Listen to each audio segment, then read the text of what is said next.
Hello everybody and welcome to eDIOCRACY, the show where a bunch of idiots that don't know how to play D&D sit down and play D&D. Today I am joined by the 5 amazing players that they're all here. It's great. We're having a great time. So we're going to real quick go through them in case any of you missed them from last time or well, one of the players actually wasn't here last time. So yeah, you probably did miss them last time. So we're going to start off this time with our good old friend Justin. Justin, would you like to say any words? Not particularly, other than good to be back. So. Okay, yep, that is nice. Okay, but for the people you probably do know, we have Travis. Yo. We have Alex. Oh yeah. We have Michael. Hello, hello. And we have Dominique. Somehow still not dead. Somehow still not dead. That's a good idea. That's a good idea. Don't die. Just be here, play D&D. Okay, so now we are going to go back into our amazing world. So, the Land of Galore. If you did not see last episode, you probably should watch because a lot of things did happen. So now we are here in the Land of Galore, where I'm going to wrap up as best as possible. I actually forgot to write notes last time, so I had to do it off the top of my head. So, last time, Tony and Frobo was able to beat Jorn and Caden in a boat fight, and so Tony and Frobo have progressed to the next round. Of course, Jorn and Caden did not. Caden was dragged out by Vanessa down to the tavern, or the inn, whatever you want to call it, where you guys had slept in the first session. So that was kind of nice. Y'all got to return to that. So that's the good part there. And yes, through pure bullshit and so much luck, Morgeth, which is our 5th player, has somehow progressed through the tournament. I don't know how he did. So yeah, that's fun. So without further ado, we are going to return back to this. But before we get to now, let's go back a day to the first time Morgeth comes out into the arena. So Morgeth, you were right. So there's 2 sets of doors, and you're outside the first set that leads into the entry part. You're right. There's a door in front of you. There's a little entry, like hallway, and then there's the actual arena doors. So you're standing in front of these big doors, waiting to be put into the next room. And you see a robotic-looking man with a bowler hat, with a nice little outfit on and everything. And if you give me just a moment, I'll get you a picture, and I'm gonna put it in the DM chat for you. You see this little fancy-looking butler guy, kind of stroll around the corner.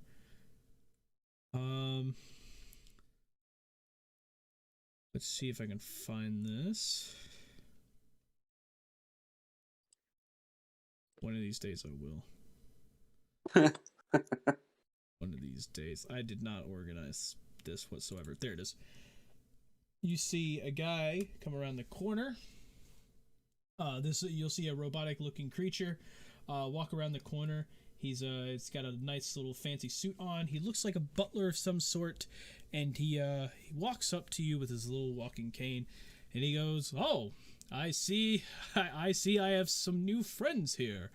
And he walks up straight to you, Morgeth, and he holds out his left hand, which is not holding his cane, and goes, "The name is Marquise Eschunder. It is nice to meet you." Okay, I go in to shake his hand and say, Morgeth the Tarnished. Nice to meet you. Okay, it seems that I have some good friends here. The others seem a little more angry and ready to fight, I guess. if I might ask, why exactly did you join this tournament? It's just a little bit of chat. I simply came to win. I saw it seemed entertaining, so I figured I'd cure some of that bloodlust. Oh, okay. So bloodlust. That's how. Yeah. Okay. Well. Yeah.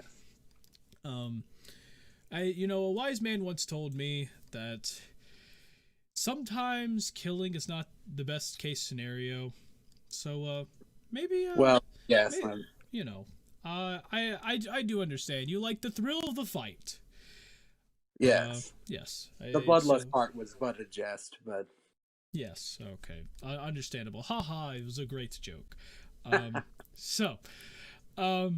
Well, I guess looks like we're going to be waiting here for a bit. Nice old guard. How long until we go out into the arena? The guard kind of looks over, like kind of like pissed off, and just like, you got about 2 minutes. Now shut up. And he just kind of stands there. And he's like, thank you, good sire. And he goes, well, we got about 2 minutes until we go out there. Do you have a plan by any chance? Do I have a plan? Yes. None in particular. I mostly just play it by ear and see what happens in the fight. I try not to give strategies. Oh, okay. Well, if you don't mind, I may have a plan that might work for us. All right. So you said you were a fighter by chance, right? Yes, more or less. Okay. Well, I assume you really just want to rush in there and just kind of like jump into the action. Preferably so, yes, but if the situation calls for it, I will back off. Okay, so that recklessness, I kind of need you to do that. Yes. Yeah, I would like it if you could be reckless and kind of gather everybody kind of around you. Get as much attention as you can. Okay, may I ask as to why? Why? Because I'm not the kind of person that likes to be in front of the blade. I'm a lot better where I can flank around and kind of, take them by surprise. Is the better way I can put it. So play distraction. Yes, preferably. Yes, I'm good at that. Okay. Then that is what we will do. That will be our strategy for this fight. The guard that looked pissed off before, kind of like turns over to you guys, and another guy starts walking away from him, and he goes, okay, so I was a little wrong on the time. It looks like y'all are going right now. Okay, open the gates. As that happens, the two like big wooden doors like just push open, scraping across the ground, and you just see weapons lined up inside on the inside part. They're just lined up along the walls, and one of the guards as you're walking in goes, please don't touch any of these weapons. If you do not rent one, unfortunately you cannot have them. Please follow me. And he kind of leads you all to the gate. And then the other guard, there's a guard standing on the other side of the gate to your right. He kind of just stands there, and he looks at you kind of funny as the left one gets up to the door, and he goes, okay, so you have a couple minutes here. Say your nice goodbyes to your loved ones, because some of you may not come out of here alive. I'm sorry, it's just a jest from me. You'll probably be fine, probably. But I just want to say good luck to all of you. You could make a name for yourself here in the arena, or you could end up in a very miserable and gruesome death. But enough of that. You have a couple minutes, so go ahead, get acquainted with each other if you haven't already. I know y'all were probably standing out there for a bit. But as soon as these doors open, you are set to go inside. The rules, if you don't know them at this point, is kind of a problem. To give you a quick rundown, what might happen, if you see a random weapon pop into the arena, like one of the crowd members throws a weapon in, you can use that. You can use that by any means. However, you cannot take it out of the arena with you. So, yeah. You might have random weapons come in. If another contestant jumps into the arena, by all means, take them out.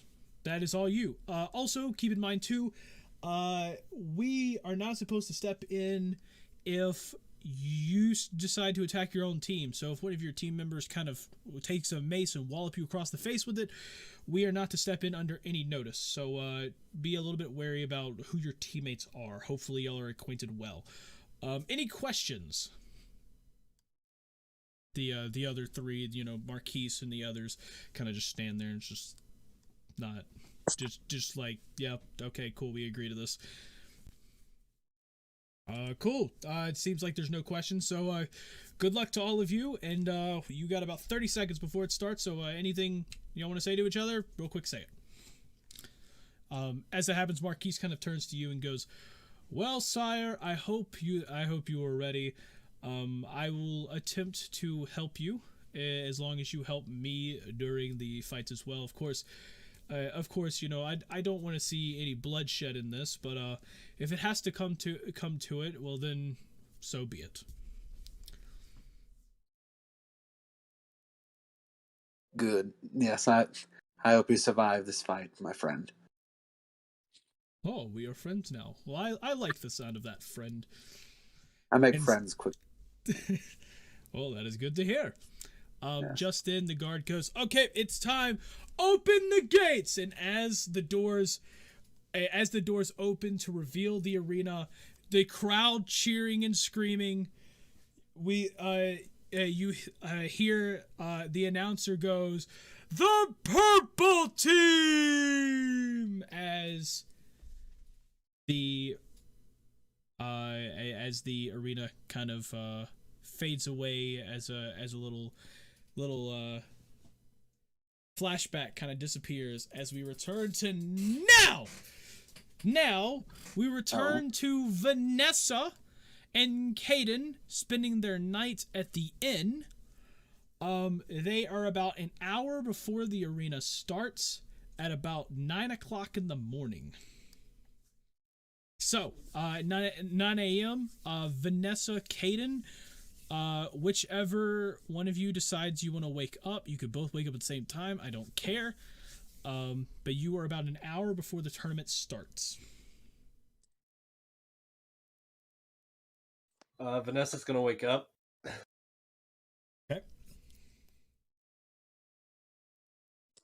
Okay, good. Seems Caden's still asleep. Cool. Vanessa, what do you do with your day? Go knock on Caden's door to get him up. Okay. Can you roll me okay, first off, Dominique, are you here? Yes. Okay, roll me a d4.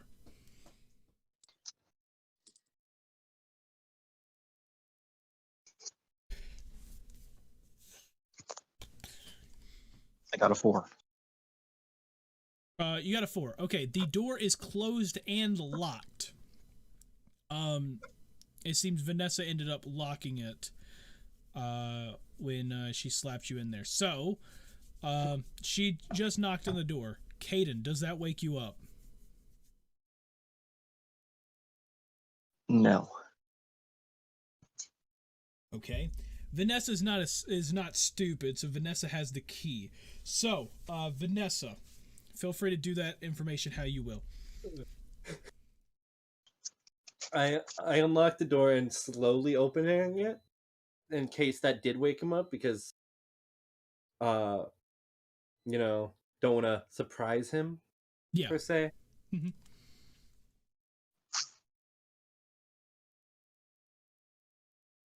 Vanessa then calls out, like, "Caden, you up?"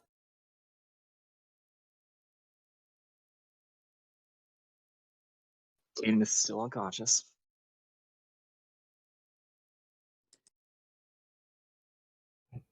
Vanessa slowly but surely makes her way over to Caden's bed. And she slightly shakes him.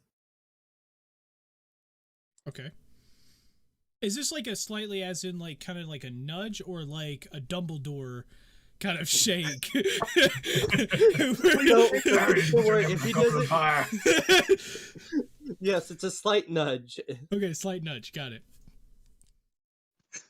I always find that funny how like it's like Dumbledore is like it says like it even says Dumbledore calmly asks Harry, "Did you put your name in the Goblet of Fire?" But then in the movie, he just like shakes him like crazy. Did you put your name in the Goblet of Fire? I know. Put your name in the Goblet of Fire. Oh, that was great. Okay. So Caden, is Caden still out? That does start to wake up Caden. Okay. Vanessa does it a little bit more rough this time. Are we talking about like a Dumbledore kind of rough now? No. Or is it... Oh, okay. Not yet. Not yet. If Caden doesn't want to get off this time, it will be Dumbledore rough. John, it's probably at the point of like your parents told like your little sibling to like wake you up in the morning, and it's like they're starting to get like irritated, like your little sibling's like starting to get irritated that you're not waking up. It's about that, I think. Yeah, pretty Okay. much. Caden then rolls over, not fully awake, looking slightly annoyed. Now for the Dumbledore shake. Okay, so as you do this, like the bed is just like shaking too, and like you even like hear like you hear like the bed like kind of creaking and everything, with the floors. Oh no! God. Someone can easily misunderstand what's going on here. Yeah. That's what I was thinking. So does the Dumbledore shake wake Caden up? I think it was Caden, roll me a Caden, d20. you already. Hold on. I mean, Well, already, oh no, hold are on, you waking everyone up? in the room, I already said Caden woke up from the second one, Okay. so let me. Oh, And he was Okay. already fully awake from the last nudge, proceeds to slap Vanessa across the face and then shout, "For fuck's sake, woman, I'm already awake!" Sorry. That one was for the smell. okay. Sorry. Head still fucking hurts from last time. Vanessa just kind of like rubs her face a little bit. Yeah, no, you're good. Although, you do gotta make it up to me, because I had to bring you back here. I didn't want you sleeping out on the road. I mean, it won't be the first time. Anyways, we should probably make it back towards the arena. I don't know when they're gonna start up again, so we should probably start heading over. That would be smart.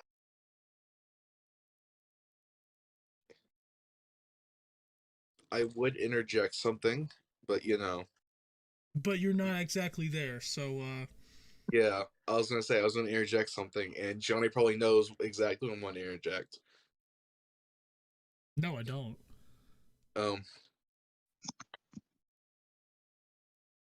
But you're not there, so this is not your time. Okay, on to them. So I am assuming we go down the stairs, right, Caden? Yes. Okay.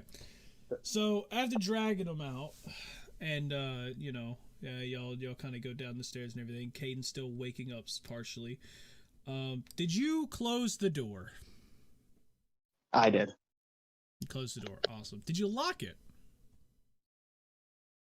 No, I did not.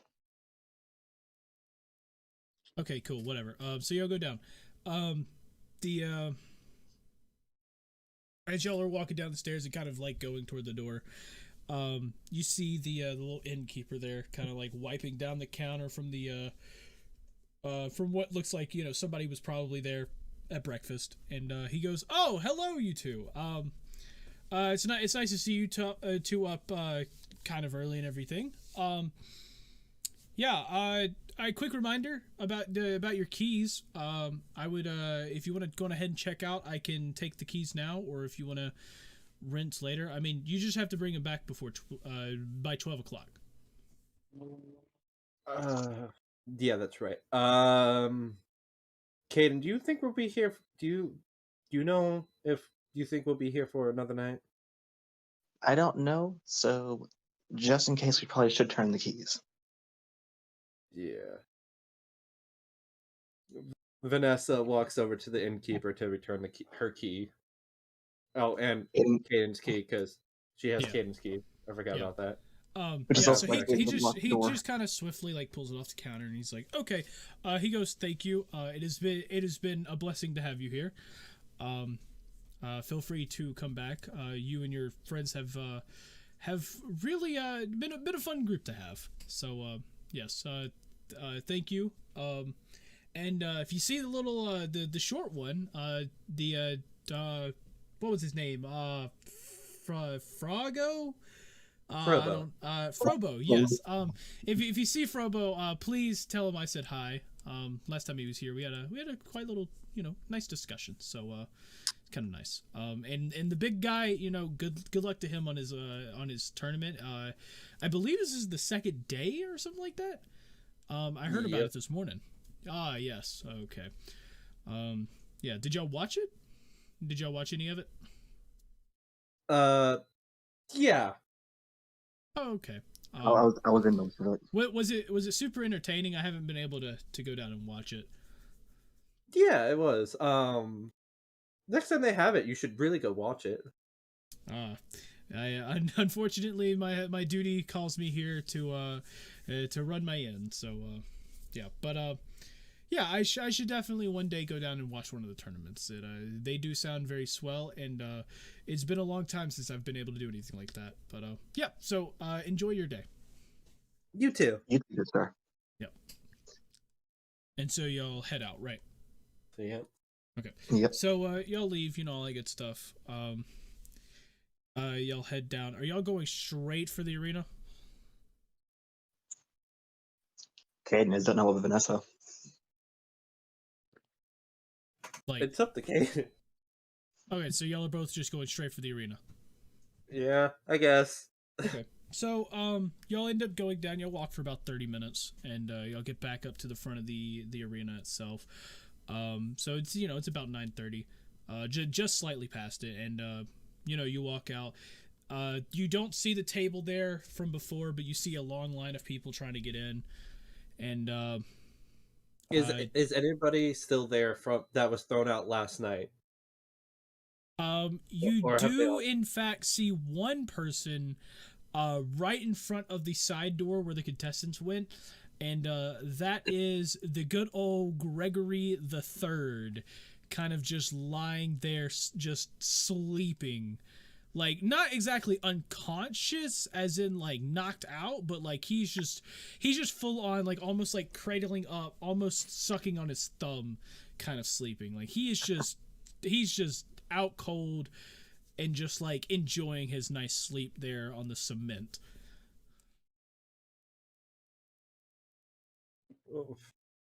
Should we check on him? Yeah, just save a spot in line for us, and I'll go check on him. Okay. I then proceed to go over towards the line.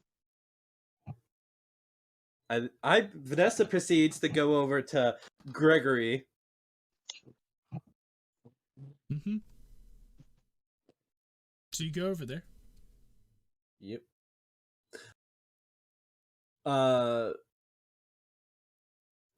Do a little. Mm-hmm. You are now hovering over his body. But step back. I want to step back like one step, so I'm not right in his face when he wakes up. Okay. And just slightly, like the first shake that I did to Caden, shake Gregory. Okay. So you do that, and he kind of like halfway wakes up. He nudges, like he moves his arm and kind of like nudges in your direction, but not quite hitting you or anything, just waving his arms like, 5 more minutes. And as he like tries to go back to sleep. Vanessa looks up. Gregory, are you okay? Do you not have a place to stay? And he kind of like at that point he kind of wakes up and he looks around and he's like, ha ha ha, oh wait a minute, how did I get here? By all means, What is this monstrosity of an arena? Kicking out a nobleman onto the streets? What is wrong with you? And he quickly gets up and starts brushing himself off, and he's like, "Where's my sword?" And then he grabs you, and he's just like, he's like, "Tabaxi, friend, have you seen my sword?" Vanessa quickly looks around. Do you want me to roll a perception check for that? Nope. Nope. Because you don't see the sword. Yeah, no sword. Okay. No. No, I don't see the sword, unfortunately. He's like, he kind of like gets, you see that like he kind of realizes what he's doing, and he kind of lets go, and he goes, "Oh, I am so sorry. I apologize for that. That's not how a nobleman should act. Oh, it is nice to meet you again, madam." Yeah. Nice to meet you again too. I was just checking up on you because you're still here. He goes, "Yes, of course, I am here. I don't know how I got here, but man, that was probably the best sleep I've ever had in my life." I'm pretty sure during that sleep, the guards dragged you out of your room. And why would they drag me out of my room? Wait, why are you not in the arena? Wait, did we lose? Yeah, we lost. Oh. Well, that explains a lot. Except, why didn't they give me my sword back? And he walks over to the side door, and he starts banging on it. It's like, "Excuse me, I am a nobleman. Open up!" And just then you see the door open, and and a guard kind of steps up, and he's like, "Yes, your majesty." And he goes, "Excuse me, I signed up with a good old rapier the other day, and I came in, and I was a contestant just yesterday in this fine establishment, and this rapier was not returned to me properly." And he kind of goes, "Oh," and he pulls out the rapier from his sheath, and he goes, "I was wondering whose this was," and he kind of just hands it over to him, and he's like, "Well, here you go." And he goes, "Ah, thank you, good sire. This is my word. What did you do? Did you stab this up a horse's bum? There's shit all over this." And he's he's just like, he goes, "Well, not exactly. It's more puke than anything, but yes, you could say that." And he's like, "Oh, disgusting!" As he pulls out a handkerchief from his pocket and just starts wiping down the sword. And he's like, "Yeah, is that gonna be all?" And he's like, "Can we please come in?" He goes, "Of course. Unfortunately, you were eliminated from the tournament, and therefore you're not allowed in the contestants area. So because of this, you have to now go into the spectator stands, where you will see a line of people who are also trying to join into the spectator stands." And he kind of turns around, and he goes, "Blasphemy! I am a nobleman. Gregory," he goes, "I know who you are. I just don't care." And he slams the door shut, and just leaving Gregory standing there just confused. And he looks over and he goes, "Well," he quickly in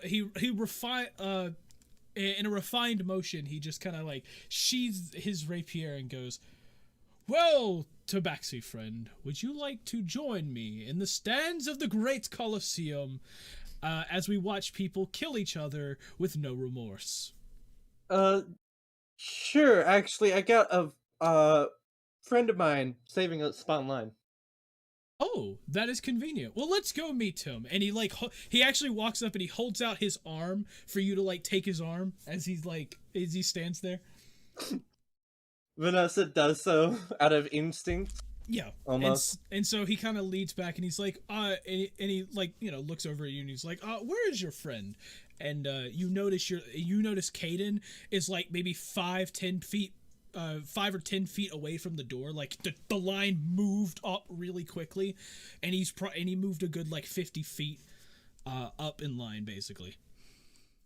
Vanessa points him out. He's like, okay, of course. And he walks over, Vanessa on his arm and everything, walks over to Caden, and he goes, hello! Are you the Tabaxi's friend? I proceed to look over and go, well, yes, I am. He's like, well, it's nice to meet you. And he holds out his hand, for a handshake, of course. I proceed to reach out my hand as well for a handshake. Yes. So as y'all shake hands, he goes, I see we are all going to join in the tournament. Or we're all joining to watch the tournament. Am I correct? Yep. That would be correct. He's like, okay. So after a moment or two, the line kind of like quickly moves in, and y'all are able to walk into the arena and into the like spectator stands. Anything from there? Going to the stands. That's about it. Okay. So that's all we can really do. Yeah. So at this point, we're just gonna assume you'll go in the stands, sit down. Yep. You too, Caden, or? Yep. Okay, cool. So y'all end up going out. Y'all are in the stands now, and now we are going to quickly. I need Tony, Froba, both of you roll me a d20. Morgeth, roll a d20 as well. Sorry.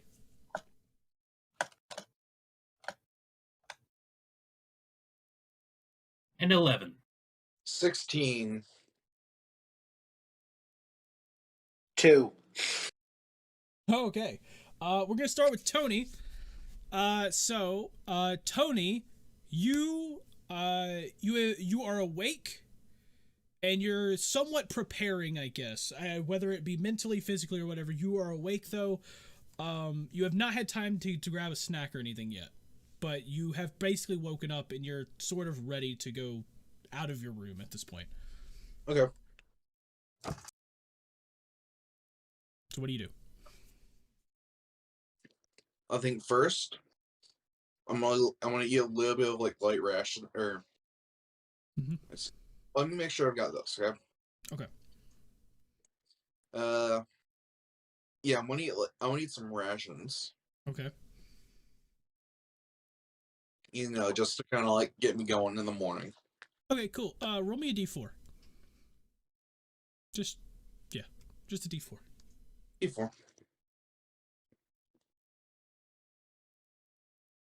3.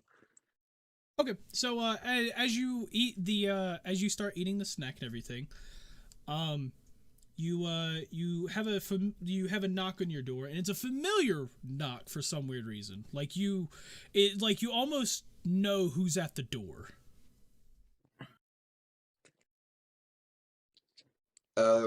I get up and I open the door to see who it is.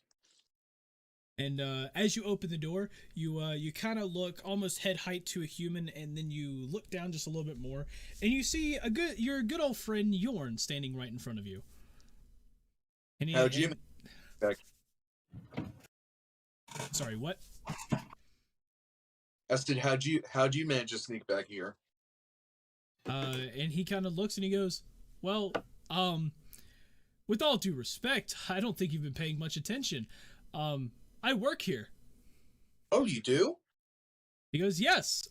He goes, I am in charge of making sure the shield is maintained throughout the fights.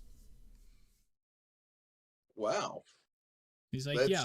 He goes, unfortunately, I don't know how to use the spell myself, but he goes, I do know how to get the people together to, do the shield. That's pretty impressive. He's like, well, thank you. So I just came by to check up on you, see how you were doing and everything. I did, that fight that you gave me yesterday. Man, it kind of hurt, and he kind of like pulls over, like he comes over and he kind of like almost not dislocate but kind of pop his shoulder, and he goes, yeah, so I can now do this now, and he just starts popping his shoulder in and out of its socket now. hey, you gave us a good being as well. And I go and like, he goes and I kind of go like, put like my left hand on my right shoulder and just kind of like spin it. You're like, well, Like, you seems know like what we had a good. No. where it's like, okay, you put your left hand on your right shoulder, and then with your right elbow, start doing like circles in the air. Okay. Just kind of. Okay.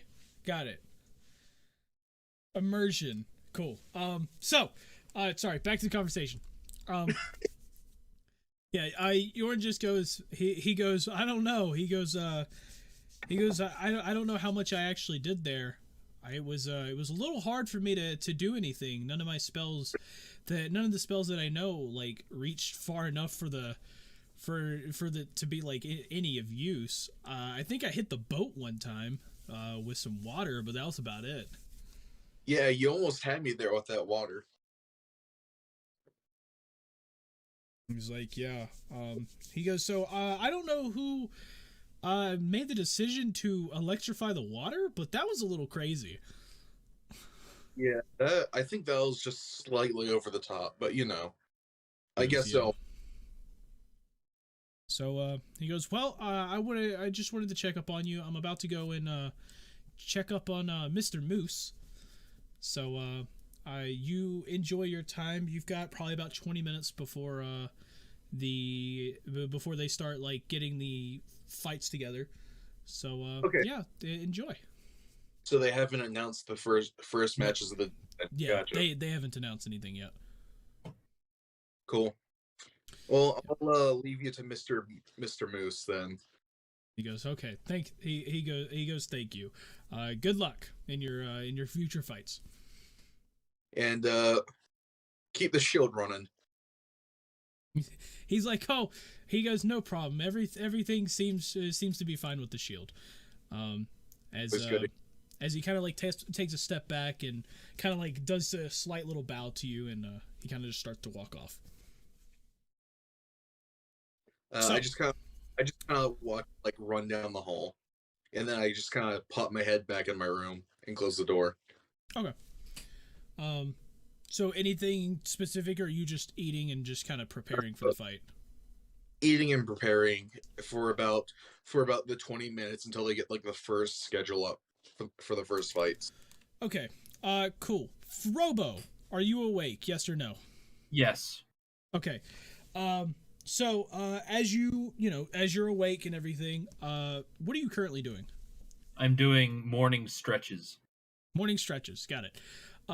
So as you're doing your morning stretches and everything, you have, you get a knock on your door. And you know, it's a very light knock, and, you kind of almost know who's at the door. I yell, "It's open." Then the door kind of opens, and you see your good friend Jorn there, and he goes, "Oh, hello, Mr. Moose. How are you?" Hey, you guys kicked our asses last night. And he's like, "Yeah, I heard apparently, even though I don't really remember doing much during that fight." Hold on. Why am I still here? He's like, "What do you mean?" Aren't we, like, thrown out if we lose? He's like,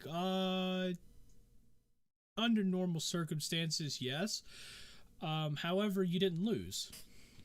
I look at him, and I'm like, Complete. I took an arrow to the chest. I nearly died. I finally woke up at like midnight.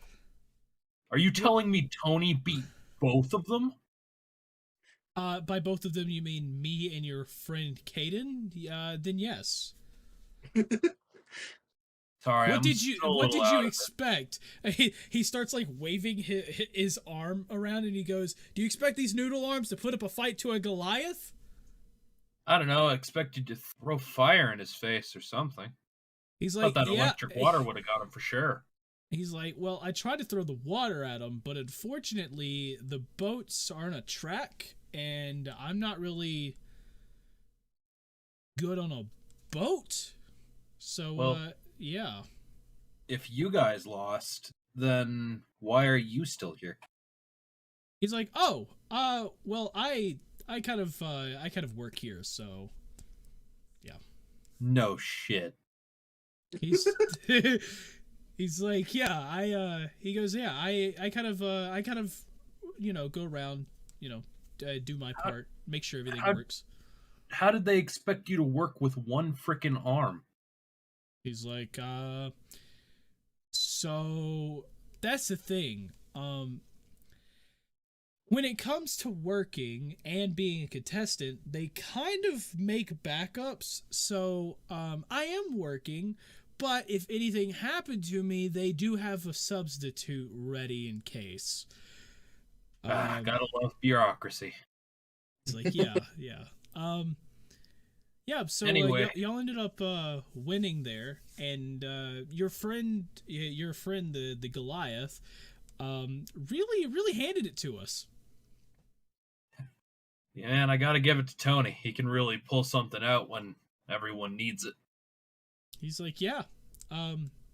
So I guess I'll leave you to How many more whatever you were people are doing. left?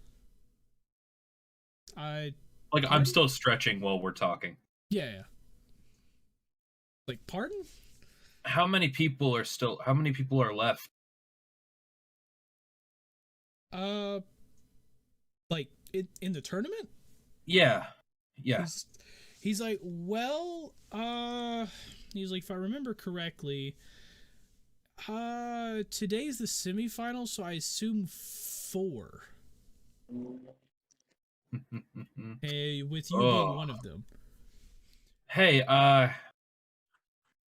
between you and me, is that tiefling dude still here?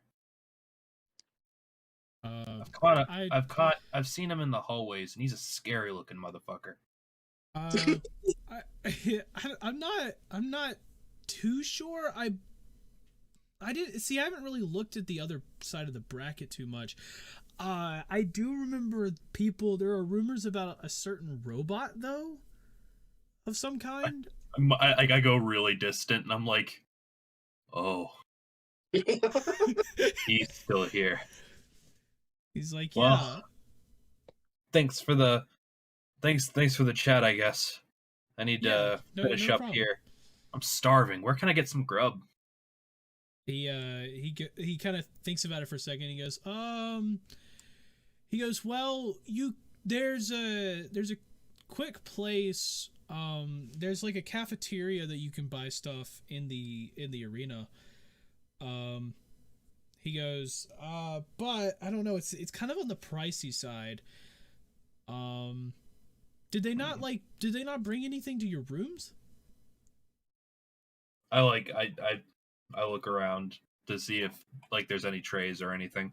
Yeah, you don't see anything. Huh? Oh, that's kind of weird.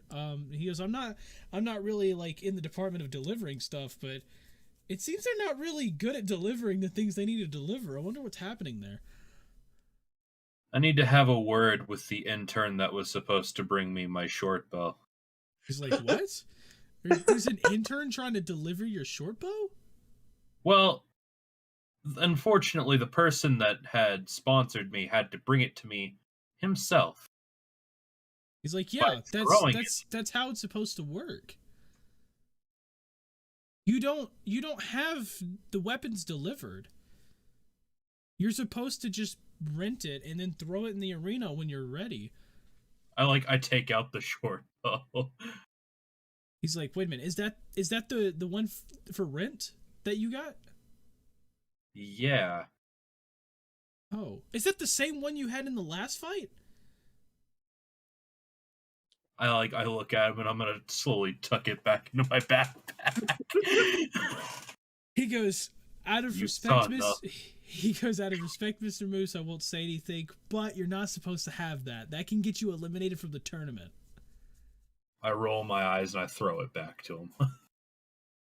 He kind of of course he kind of catches it and he goes, thank you.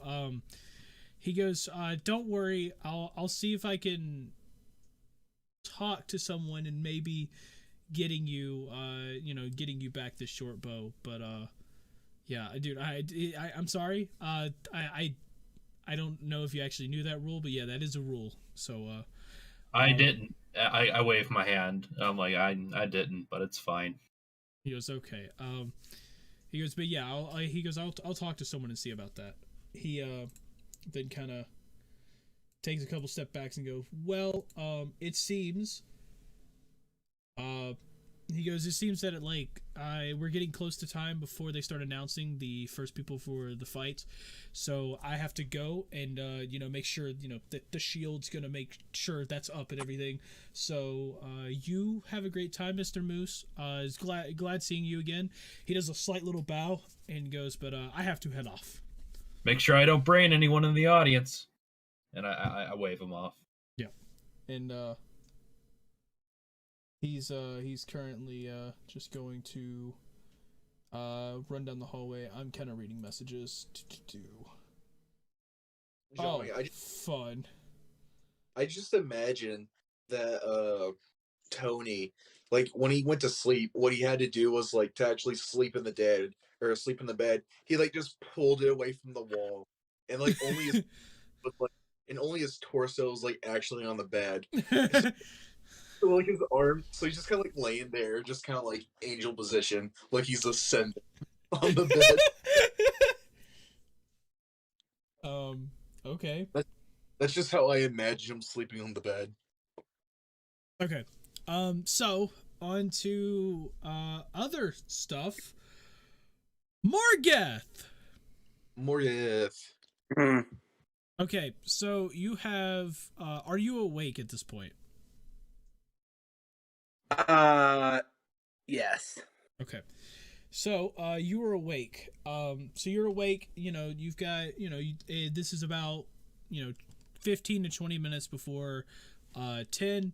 So it's, you've got a little bit of time before they announce the first fighters. So what do you do with your time?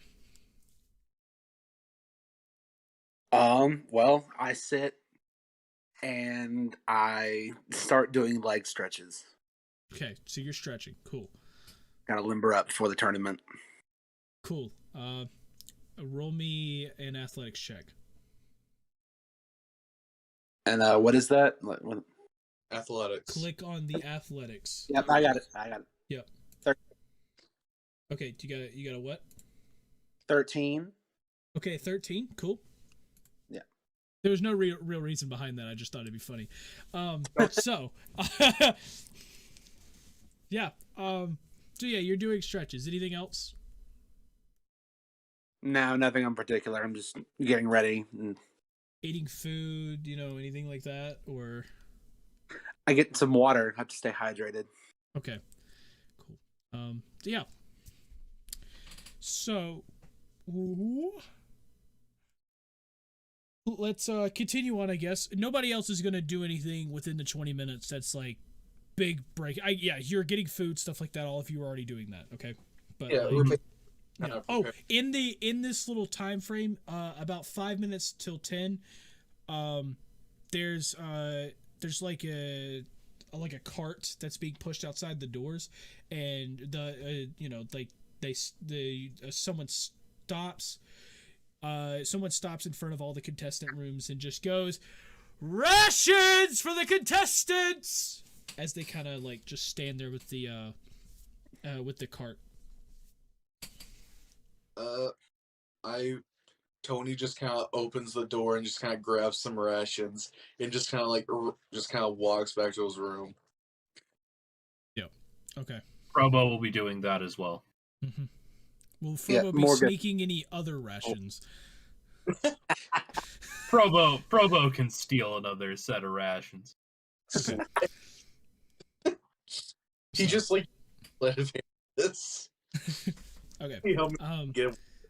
So, yeah, as that happens, the cart basically becomes empty fast. As soon as you guys grab your rations and start heading back to your rooms, you notice that, like, all three of you notice that the rations are just gone. by the time y'all have already gotten back to your rooms. I like how there's supposed to be like 4 people in the tournament still, and yet the ration's gone. Yeah, you see a lot more than just the 4 people running up to it. Yeah. So, we'll continue on. It is 10 o'clock. All of you have just gotten back in your rooms and everything. I assume everybody left the door shut, right? Yes. Okay. So as y'all are in your rooms, kind of preparing and everything, you hear somebody run down the hallway screaming, "The next fighters of the tournament, get ready! The postings are up!" As he starts sprinting down the hallway toward the contestant table. After hearing this, you kind of get up and then just kind of walk to the door, open it, go out, make sure the door's closed, and then go try to get Frobo, get him listings as well. As he opens the door, I'm shoveling both rations in my face. What are you, a pack rat? Leave me alone. I've had a bad day. You just woke up. How can you already have a bad day? What time is it? It's time to go and figure out who's in the next match. Fine. I get up and I hop on his back. Much. Are you close your door, or do you just want to leave it like this? You can shut it. I go and close his door, and I start heading on down to the sign-ups.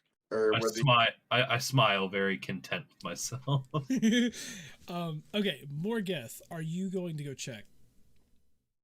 Yes. Okay, so as Frobo, I guess, is on Tony's shoulder, and Tony walks down the hallway with Frobo on his shoulder, they get down to the last contestant door, where immediately Morgeth opens the door, and so basically all of them are kind of like face to face. Oh, hey, it's you. Good morning, Jen. Tiefling. Was that? What? Did you just say good evening? No, I said tiefling. Oh, tiefling.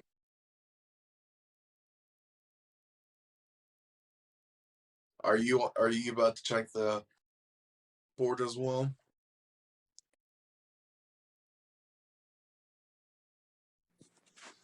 Yes, I am. I wonder who we're going to be fighting today. Well, I wonder who's fighting who today. Well, let's go find out. Yeah. Okay. We all just kind of start heading on to the. So y'all get down there and y'all get pretty much right across from the contestant table is the little posting. You quickly glance at it and you see that the first fight of today is Frobo versus Tony. I look at you, Tony, and I'm like, you're just still on my back, and it's like you look down at me. I kind of like try and like look up at you, and I just like have this just smile, just like this is gonna be fun. I like let go of your back and jump down. I look at both of you with just like a shocked look on my face. Wow. It's like the old fairy tales, huh? Hey, at least you're not fighting the robot. I look at the tiefling. I don't know his name yet. I don't think Frobo knows his name yet. Technically you do. Oh, okay. But honestly, it's in character if you forgot. We did. Look, if I'm not fighting the robot, I've heard from a special goblin friend that there are only 4 people left. If I'm not fighting the robot, and you're not fighting the robot... Well, shit. Yeah, I've heard a lot about this robot myself. You have fought with this robot in every fight that he's fought in. Yes. Now I'm going to be betraying my own friend. Shit.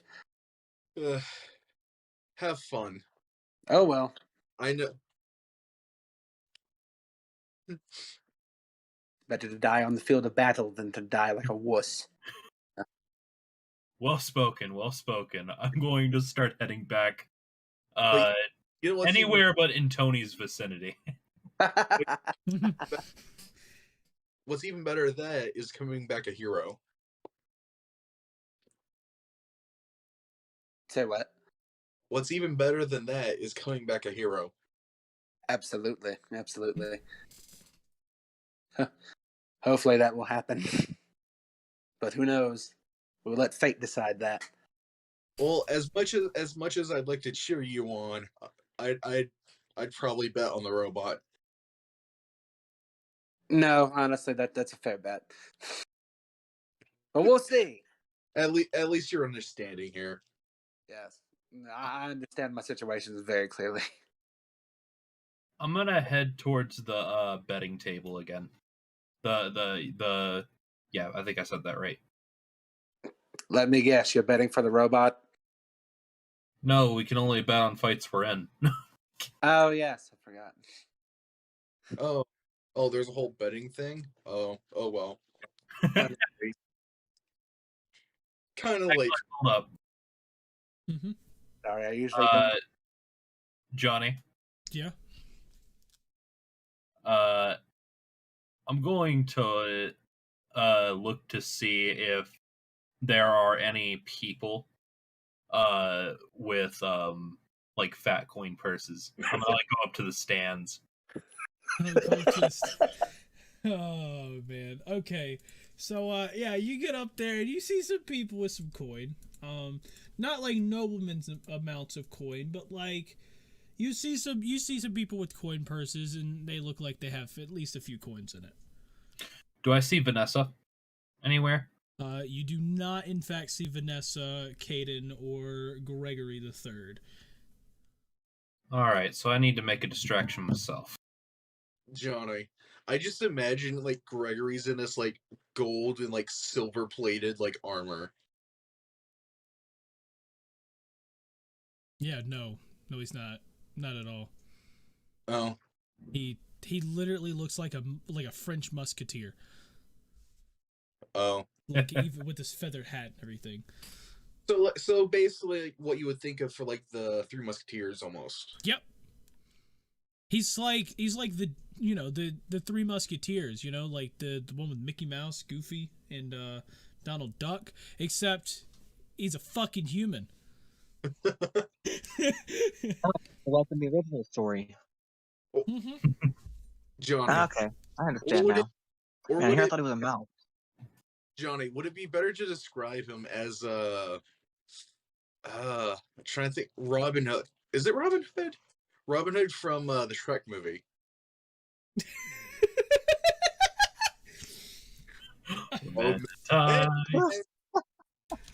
You know when I get kicked in the balls? You know what? Sure, let's just go with that. Even though it's not really correct, I could say we could go with that. Wait, what's going on? We could say that it's Robin Hood from the Shrek movie. Even though it's not right, I'd say best case scenario, we'll go with that. Okay, so, Frobo is in the stands looking. Okay, so he sees people. So yeah, now you're kind of in a dilemma where you're gonna have to cause your own distraction if you really want to do something here. Actually, I'm gonna try my luck. I'm gonna see if I can find the biggest coin purse. Oh my god. Okay, roll for perception check. Perception. 7. So you look around and you don't find anything that like you don't see anything that like really catches your eye. You're kind of a little irritated that you spent this much time looking for it. So yeah, I I'm mean, gonna other than walk. that, you still just notice the normal coin purses that people have. Johnny, I hate to interject right now. It is raining here, so if I do end up cutting out at some point, it is raining, and I think I am in like a tornado like watch or something like that. Oh, I am as okay. well. Yeah. Fine. So if I do end up disconnecting at some point, I might have died. We're all gonna die. Idiocracy, the only show where we get to play in a tornado. Ain't Yep. nothing more idiotic than that. All right, as like I'm going to like nonchalantly, like as I finish looking, I'm gonna like walk towards the contestants and I'm just gonna pick up one of the coin purses. So as you go to do that, you're about to grab it, and just then a tornado just appears in the middle of the stadium. No, I'm just kidding. Okay. Roll me a stealth check. 14. Okay, so you grab it. Nobody really notices that you grab the. Notices that you grab the coin purse. So you easily can grab it and walk away. All right, I'm gonna walk into the contestant stands and into the contestant quarters. I'm gonna check to see how much I pilfered. So when you checked, you ended up getting 1 gold piece and 2 silver, and then you see a couple like copper coins, but when you look at them, they do not look like normal copper coins. They look like maybe like a foreign copper coin, as you could say. I'm not gonna count it if that's okay. If they're not from around here. Yeah, they're not from around there. Then all right.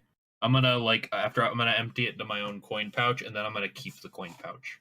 Mm-hmm. And yeah, I'm going to walk around, just kind of gauge who's all moving toward the gate, see if when it's time to get started. Like in the spectator stands, you're doing that? No, remember I went down to the contestants' quarters. Oh yeah, you went back into the contestant quarters. Yeah, okay. Yeah, so as this happens, so you go down, you're looking around for a bit, and then the guy from before that was screaming runs back down. He runs right past you, and he just goes, "Next fighters, meet at your gates in 5 minutes!" As he's just sprinting down the hallway, just screaming over and over. As he runs by, do I see a coin purse on him? No, you don't. Oh, all right. Actually, can I try and stop him to see, hey, which gate am I going to? Do I have to make a check for that? I would say roll for performance.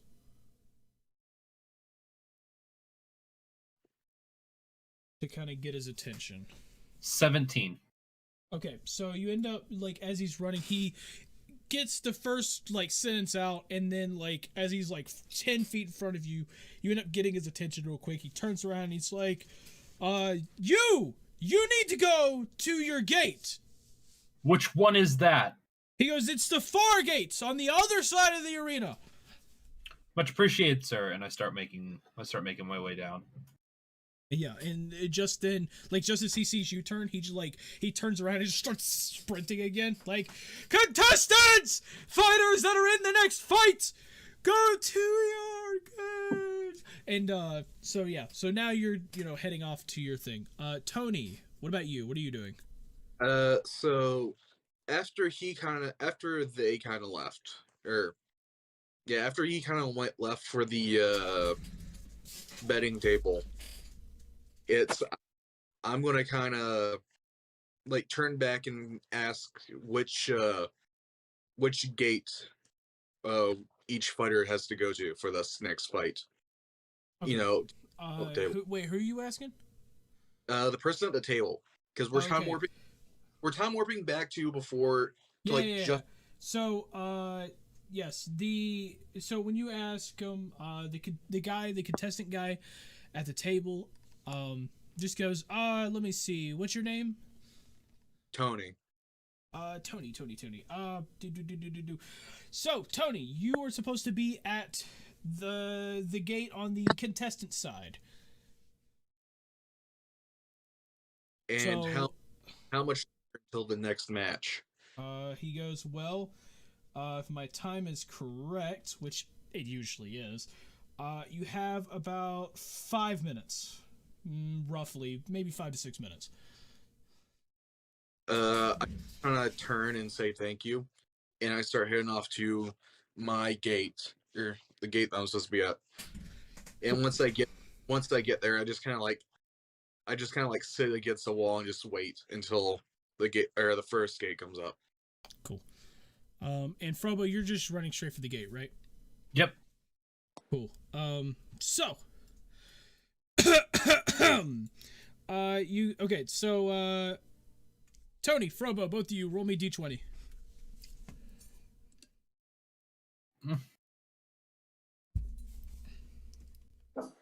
18. 14. Okay, we're gonna start with Tony real quick. Tony, so as you're at the gate, the guard turns over and he goes, the guard kind of turns over and he goes, "Oh, are you the Goliath that's in the next fight?" That is correct. He goes, "Okay, cool. Since it's not a team fight, we can go ahead and let you in these doors here." As he kind of like waves over to the other guard, they open the doors, and he's like, "Yeah, feel free, walk in. Just don't grab any weapons unless someone tells you otherwise." I kind of get up from sitting against the wall. I say okay, and then just kind of go and stand in like the middle of the next room. On to Frobo.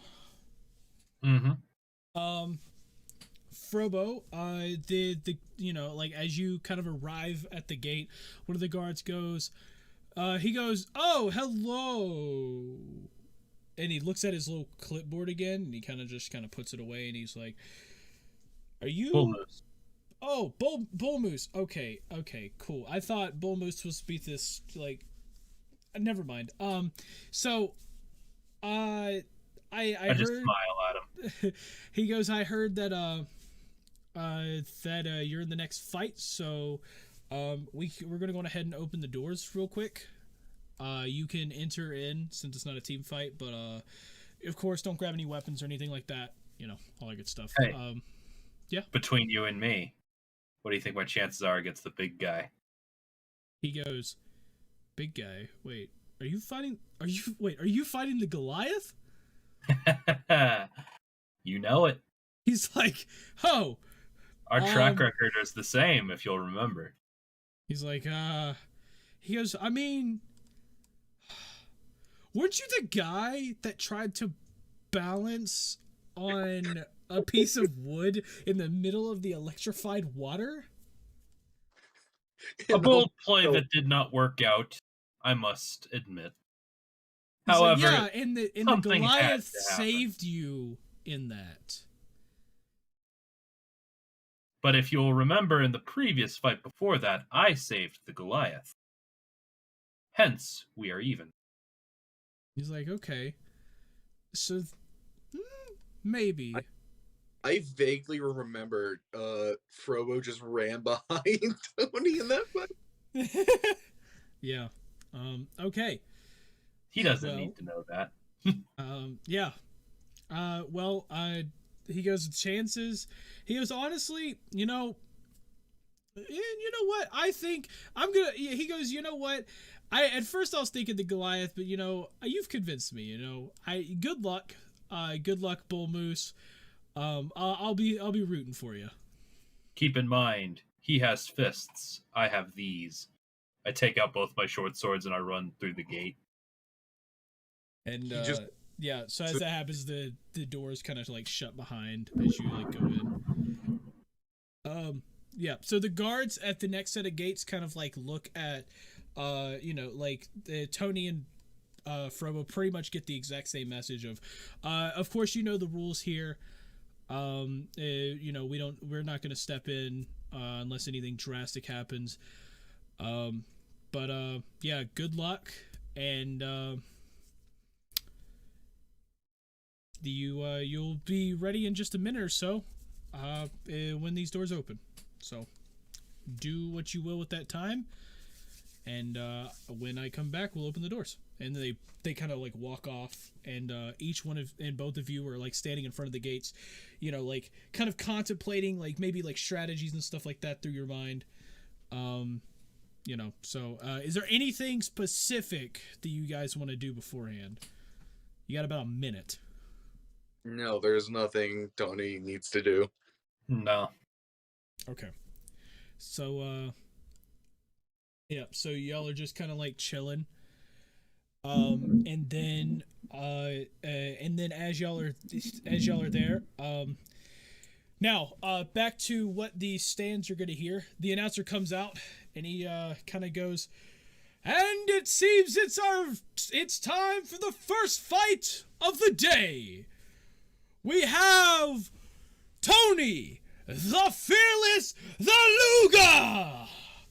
And as the gate opens, like revealing Tony, you know, walking out onto the sand, and he's like walking out onto the sand, and then the announcer turns and goes, versus an underdog of some sorts. Lots of people have been against him. Have been against him throughout from the beginning, but it seems that he is now starting to gain a name for himself. We have Bull Moose as the door opens for Frobo to walk through. He's this little man just walking through. I'm holding both my swords up, and I'm basically just doing a freaking crowd run. Yeah. So back to the announcer. He goes, both of them in just a moment will hear the gunshot, and they will run into the rooms. And if you don't know about the rooms, it's 4 enormous rooms that they are going to be running through and trying to duke it out.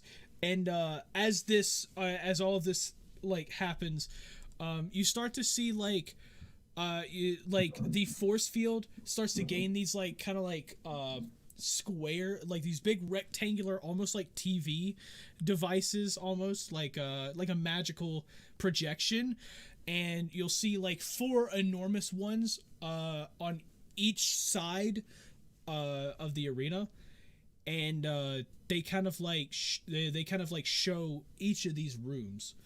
But overall, all you can see from the outside are just a couple doors on the outside of it, but it's just this huge cube.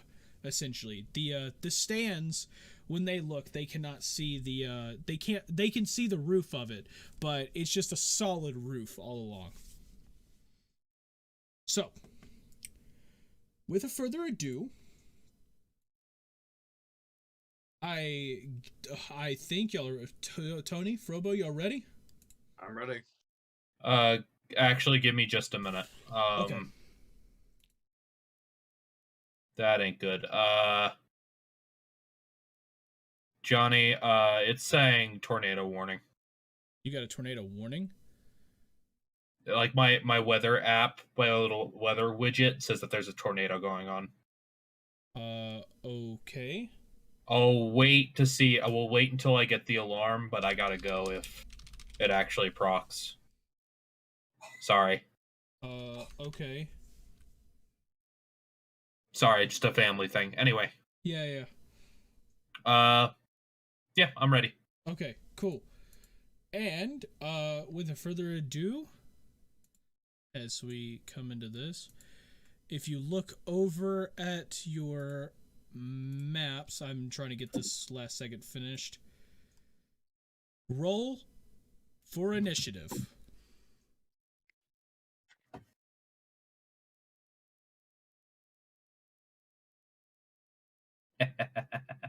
$14. 23.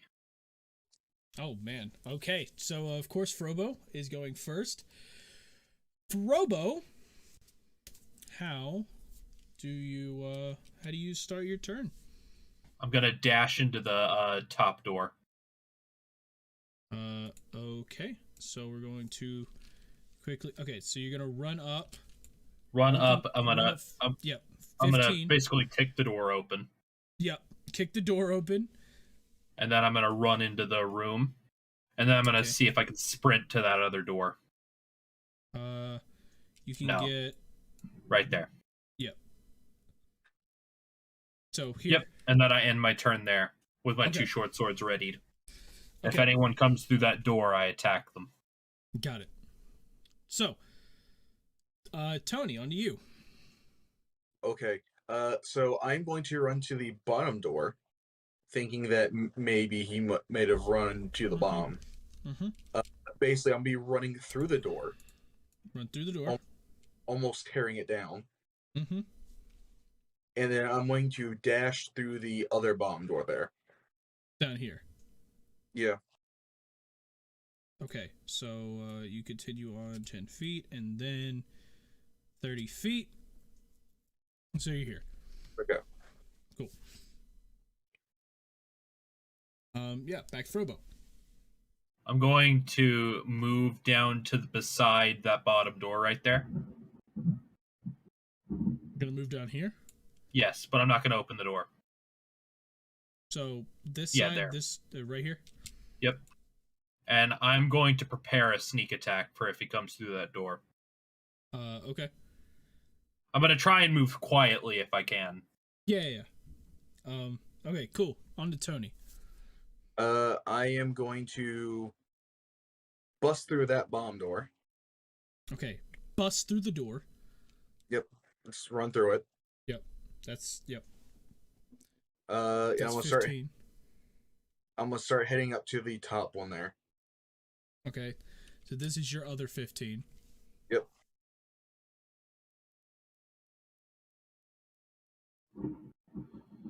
Okay. That'll be the end of my turn.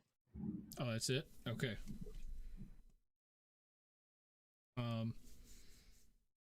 Ready to action sneak attack. Okay. Do I need to make a stealth check? Yeah. Roll me a stealth real quick. You roll stealth. Alex, roll me a perception. Perception. Mm-hmm. 14. Oh wait, 13. Sorry. 13. 13. Okay.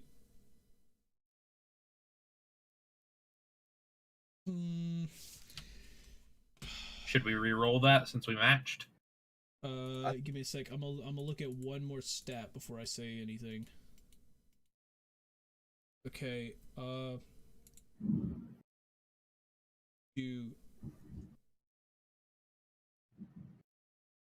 Tony does not know that you're there. All right. Yep. So. Yep, I'm going to continue my ready to action to sneak attack. Okay, Am so I- you're just going to continue being ready? Oh, wait, actually, I'm going to take my crowbar Mm-hmm. and I'm going to throw it into, basically into the other corner of the room. That far corner. This corner? Yeah. Okay. Yes. Okay, so you're trying to create noise over there. Mm-hmm. Okay.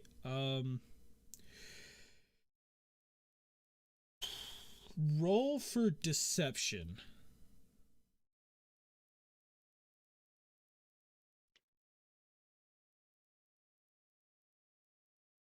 $13. Okay. Alex, does that beat it, or do you want to roll? Was it beat? He got 13. Do you want that? Basically, he's trying to deceive you, making Tony think that he's in this corner by throwing his crowbar over there. Are you just gonna go with it, or do you want to roll against it? I guess I'll just roll against it. Okay, roll for insight. Insight. Mm-hmm. 2. Okay, yeah. So Tony thinks that Frobo is in this corner back here. Like somewhere in this corner. Okay. What are the walls made out of? Like concrete. Okay, cool. Because I was gonna wonder if I could like, try to bust down the wall. The only things that's not made out of concretes are the doors. They're made out of wood. Okay. Thinking that he's in that corner, I'm going to head outside. Oh, you're gonna run outside now? Yeah. Okay, so you're running this way. Yeah. Okay. And I'm going to use a dash to run through the door. Okay, so you're running through the door, so that's 10 there. And then I'm going to run up to that other door. Thinking that, hey, if he's over there, so this is probably that's better getting. So this is where you are. Cool. Is this room dark at all? It is, it's not exactly dark, it's more dim, I guess you could say. I don't have, alright.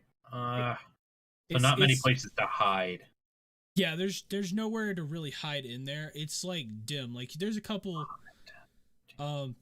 torches that are high in the room. Like probably like there's torches all around essentially in there. So there's some light. Alright. Yeah. So I'm going to put one of my short swords away. Okay. Draw my dagger. Mm-hmm. And prepare to throw it at him when he enters that door. When he enters this door? Yeah. Okay. So Frobo knows he's at that door? No, he doesn't. I thought I would hear the door open. You left the door open. Oh. Unless you meant the bottom door. I thought I heard I would think I would hear that door open. I don't know. Roll me a perception with a disadvantage.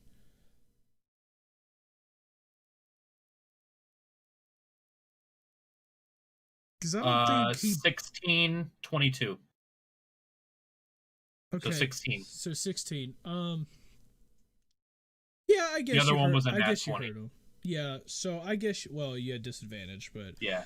I guess I just thought I'd let you know the other one was a nat 20. Yeah. So I guess you did hear him go out this door. So I would probably deduce that he would be running up then, right? Yeah, I guess. So unless I mean you deduce that he's somewhere out here, but yeah. Yeah. Okay. I'm just kind of ready for when anyone comes in one of the doors. I'm going to chuck the knife at him. Yeah. Okay. Tony. Yes. On to you.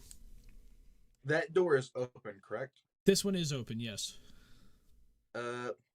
So Tony is going to walk in there, and as soon as he gets there, he's going to like look over to like the corner. Okay. You know, just like he's going to look over to the left here. Yeah, he's going to immediately look over there because that's where he like last heard something in the room. Okay. Well, he's in the room. So he looks over here. I guess not seeing the short guy in the corner. Yeah, he's not really paying attention. Like that's where he like last heard. So he's going to like okay. Really, like he didn't really like scan the room as he went in. He more of like went in there to look at the corner. Okay. You know, without. Okay. Anyway, isn't there going? I'm springing the action. I'm chucking my dagger. Okay. Yeah. Roll for hit.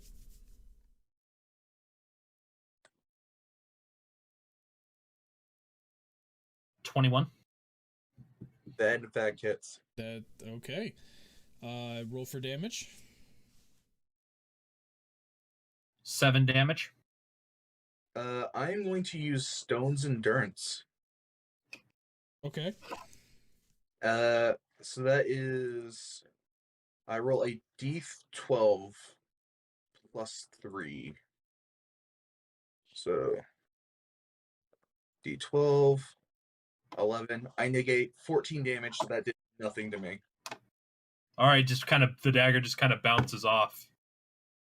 And Well. as it does that, I just look directly at him. And I'm gonna use. Actually, no. It's still Tony's turn because Yeah. he just walked in, and that's Yeah. proc the action.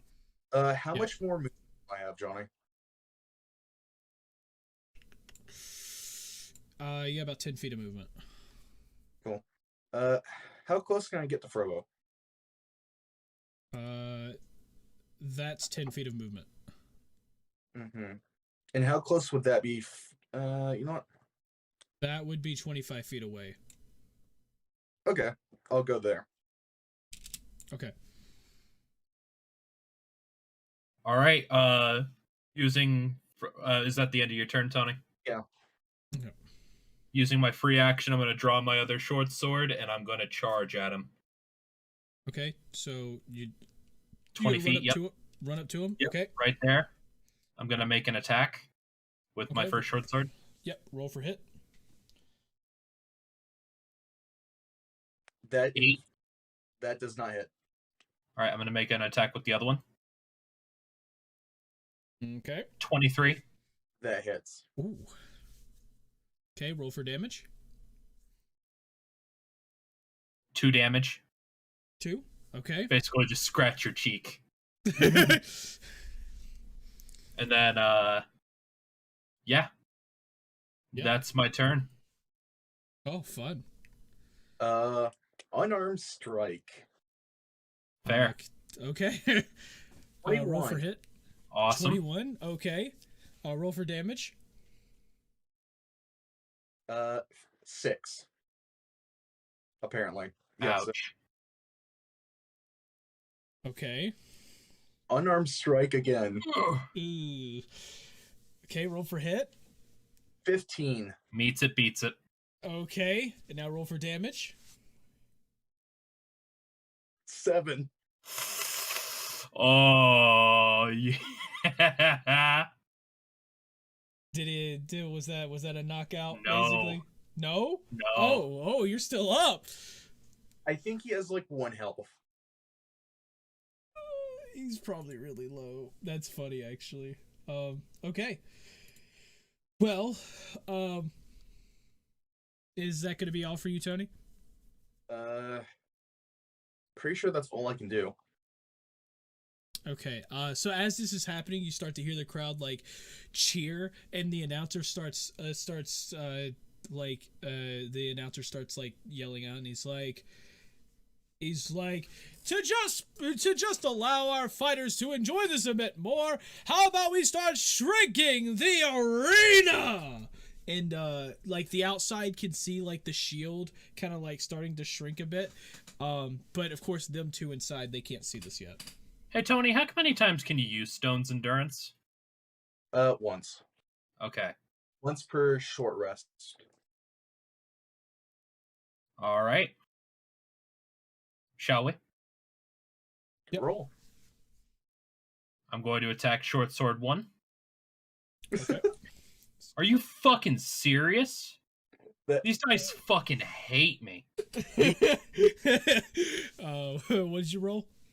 I rolled an 8 again. Oh, damn. Back to That's the lowest I can get without re-rolling. Oh, yeah, that's unfortunate. Keep in mind, I only need a 6 to hit him. Anyway, Okay. other attack. 14. That hits. Okay, roll for damage. 3 damage. 1, 2, 3. Cool. Is it my go? Yep. Unarmed strike. Okay, roll for hit. Fuck! Dirty 20. Dirty Yeah, 20. I'm dead. Okay. You don't even need to roll. I'm dead. Okay. I had 1 hit point. Oh, man. So seeing how my first 2 hits kind of like really did like a number on him, I just kind of like see that he's like barely standing there. I just kind of go give him like a shove almost, and as he falls to the ground, he just kind of like passes out. Yep. Yep. Okay. As that happens, Roll flat. Yeah, as that happens, I'm changing these fucking dice right now, and I'm never using them again. So as he falls to the ground, the shield stops in its place, and you hear the announcer goes, "And the winner of this fight is Tony, the Fearless, the Luga!" As the crowd starts cheering, starts screaming, it's like, "Ha!" And and just getting all excited. And Vanessa, Caden, any weird quips or anything y'all want to say? Y'all have anything y'all want to say about the fight? Nope. Okay. Cool. As I'm, or basically right before I leave the arena, I go and just kind of like pick up Frobo and just kind of have him over my shoulder, and I just walk out. I walk out of the arena. Well, and I kind of go and go to his room to put him on his bed. Okay. Cool. Well. Oh, and I make sure to pick up his dagger as well. Yeah. Okay. So we Fucking finished with useless that. one. Jesus Christ. But I mean, hey, you put up a fight. I had 6 health left. Yeah, and that's after you started his endurance too. So Yeah. It was yeah. So you gotta think, if I hadn't used Stone's endurance there, or if I wasn't able to, you would have gotten me. Jesus. I don't know if that makes me feel better or worse. Yep. Welcome to the monk. Okay.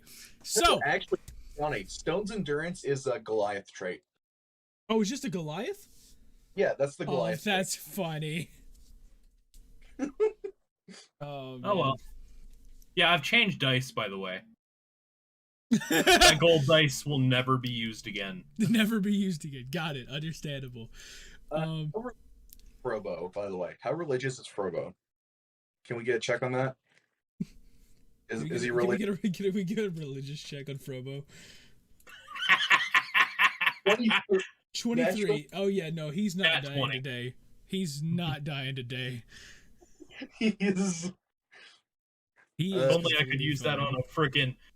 Oh, if only I could have used that. Like if we had like one death save, and then I get back up and rejoin the fight. Anyway, Yeah. drop Frobo off on his bed, close the door behind me, and then go to my room to take a short rest. Cool. So yeah, as you do that, unless Vanessa and Caden wants to pop in at all, I'm going to assume they're going to stay there to watch the next fight. So, Morgeth. Yes. My good man. What are you currently doing? Did you watch the fight? Yes, I did watch the fight. Okay, so now that you're in the stands and the fight just finished, they've cleaned up, the whole building kind of collapses into the sand, and and now that they're like getting ready for the next one, what exactly are you gonna do? I guess I'm going to leave the stands and get prepared for my fight. Okay, so you leave the stands and you get prepared for your fight. You hear a guy, like, as you're getting prepared, run down the hallway, screaming. It's like, "Next fighters, go to your gates." Oh boy. So I get up from where I am and I start speeding my way over towards the gate to get to the fight. Okay. So you end up running down, and you end up getting to like the contestant gate or the contestant room's gate. You get to the guard there, and the guard goes, "Hello." He goes, "Let me guess, you are Morgeth." Yes, Morgeth the Tarnished, yes. He's like, "Okay, cool.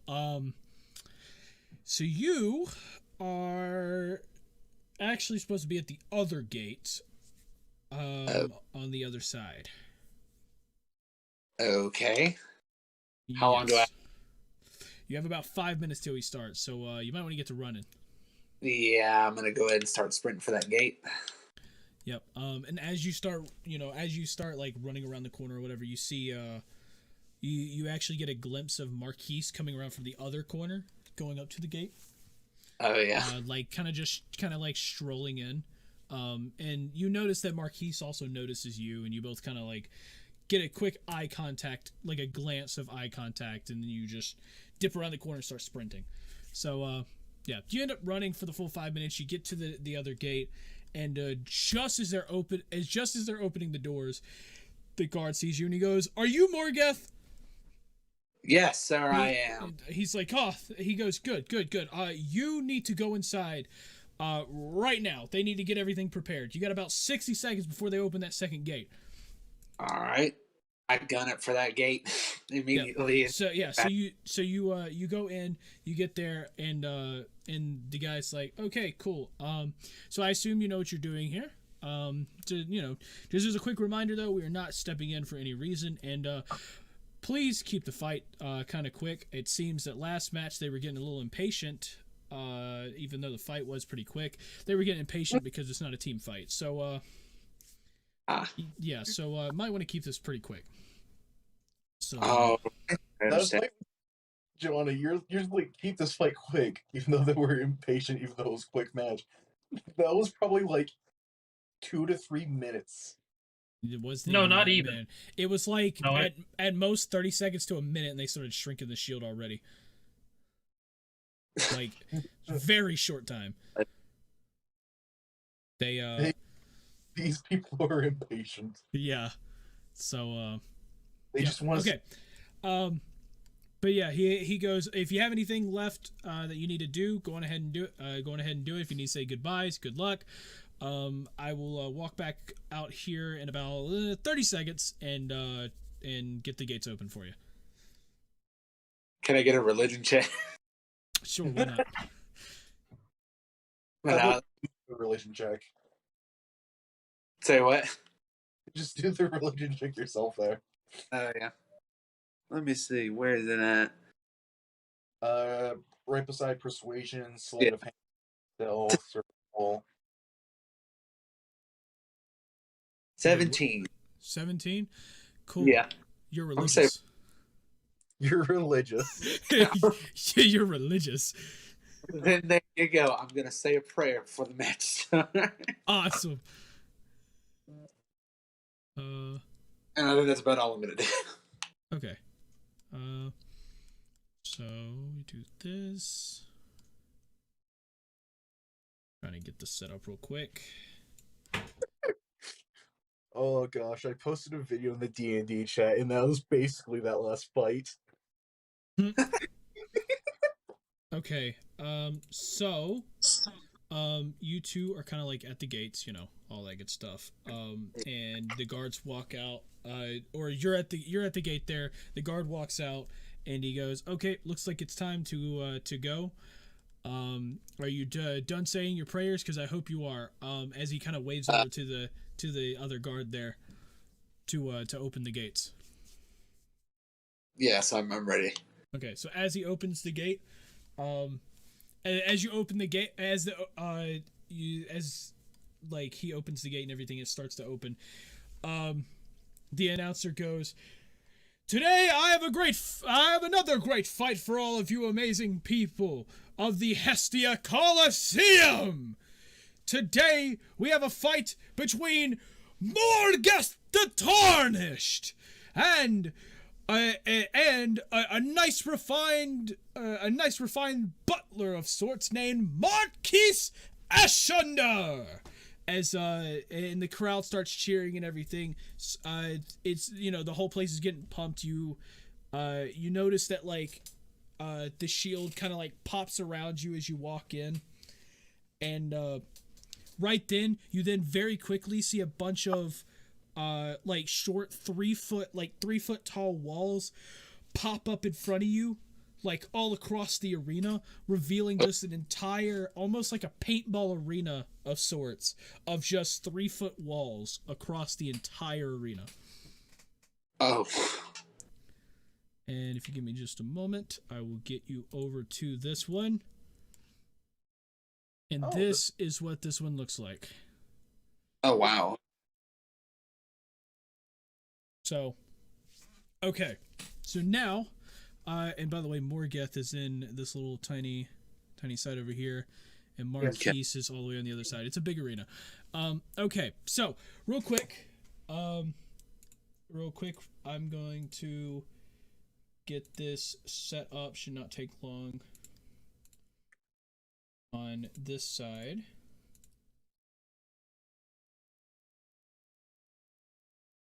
I think it's this one. Yep, it is. And now we get...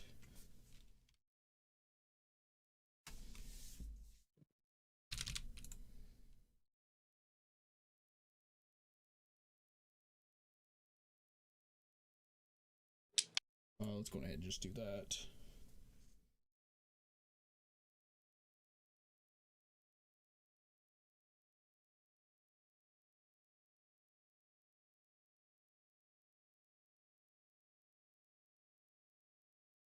Now, first things first, Morgeth, are you at full health? No, I am not. Yes, you might want to change that. All right. Do I just change it back to full health? Just put it back to full health. That was from your previous fights that I had to use your character sheet.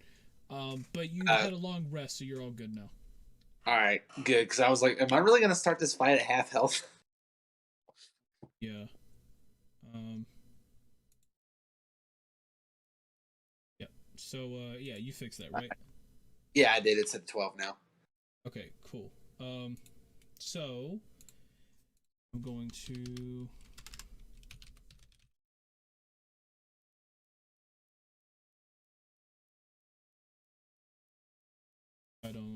I think I could just use this. Okay. So with further ado, my good man, roll for initiative. Roll for initiative. Yep. Where is that at? So right next to your armor class, do you see that? It's right above your actions and all. Yep. Just hit that button. All right. 19. Okay, nice. Wait, why didn't that? Okay, I can add that in though. So,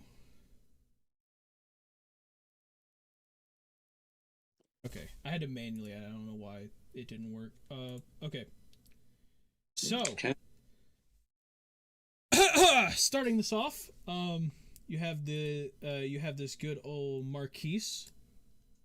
He's gonna be walking in. He's going to spend all of his time walking up. He's going to quickly kind of like do a little dash motion, move up the extra 30 feet, and end his turn. Now, it is on to you, my good man. You're over here. All right. I'm going to move up, I guess.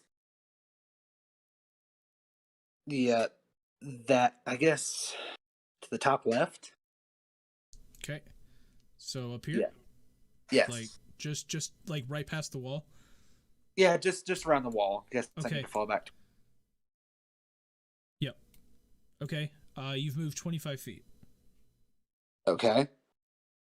I guess I'm going to end my turn there. Is that all you want to do? Keep in mind, so you can use an action as like a dash action that lets you double it.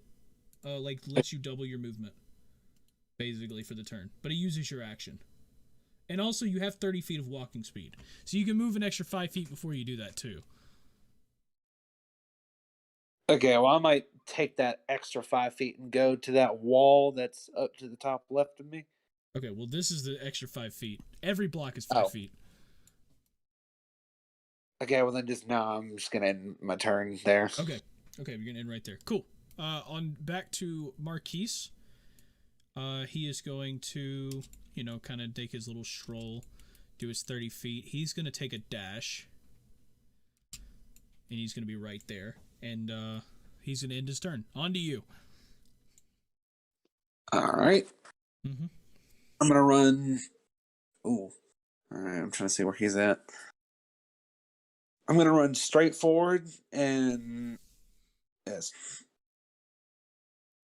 So right and here. yeah, and then I'm gonna end my turn there. You're just gonna end your turn. Do you, Yep. Okay, because of the fact that you haven't really done any of this, I'm going to help you out a bit. So you can, if you want, ready your weapon. And so if he comes into range while you're readying your weapon right there, you'll automatically take a swing. Or you can take a swing if you want. Okay, well, I'm going to go ahead and ready my You're sword. going to ready it? Okay. So, so you're readying your greatsword, right? Yes. Okay, cool. Cool. On to Marquise then, since that's what you're going to do. Feel free to read through. If you need to take a minute too and read through your sheet, like going ahead, like I can. I'm looking at it. Yeah. Like make sure you read through everything because even your features and stuff will give you cool stuff. Yeah. Okay, so Marquis is gonna run up the 12 feet. So he kind of like gives you a nice little look. Whose mic's doing that? Not mine. Ah! Okay, it's gone now. Cool. But wait. Oh, it's Justin.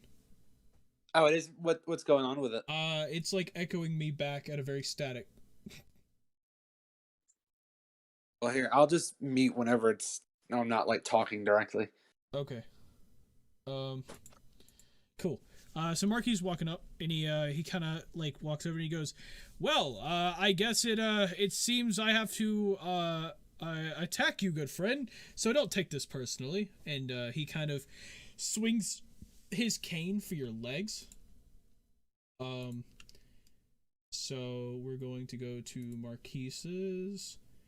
He's gonna swing his cane for your legs. To 23. I assume that hits. Does that hit? Morgeth, does that hit? Yeah. So wait, how do I tell if that hits again? 16 and above is a hit. Your Okay, well armor, then, yeah. If it meets Armor or class, goes right? above your armor class, yes. Yeah, that hits. That Okay, definitely cool. hits. So he hits, and he deals 7 damage. All right. So he ends up hitting your legs, and you kind of like you make a little like stumble a bit, but you catch yourself pretty quickly. But he definitely did get a good wallop to your legs. Yeah. And with that, Marquise will just end his turn there. Okay, so I'm at 5 hit points now because it did 7 damage. Okay. Yeah. Okay. So if you want to do that, to the left of your health on D&D Beyond, you'll see see 2 buttons, heal and damage, and you'll see a text box. Type in the number there. So type in like 7 and then hit damage. Makes it so much easier. Yeah. All right, I'll do that from now on. I changed it to 5, but yeah, no, that's fine. yeah. Okay. So so now it's your turn. All right, so I'm going to stand back up and take a swing at his chest with my greatsword. Okay, roll for hit. Right. 25. Oh. Wait, was that a nat 20? Nat 20. Oh, nice. Okay. So what you're going to do, so that's definitely a hit. What you're going to do is go to your damage there, right click on it, and hit crit damage, and then hit roll. Crit damage and then roll. Okay. Yep. And then tell me what it says. 14. 14 damage. Oh, man. Okay, 14 damage to good old Marquise. Wait, what was the exact number that you got? What was it, 23? Well, from the one before? From your hit just now. Like the crit damage or like the actual hit from the hit. Not the damage. The hit 25 itself. Was. Oh, it was 25? Okay. Yes. Yeah. Okay, cool. I was just wondering. Yeah. So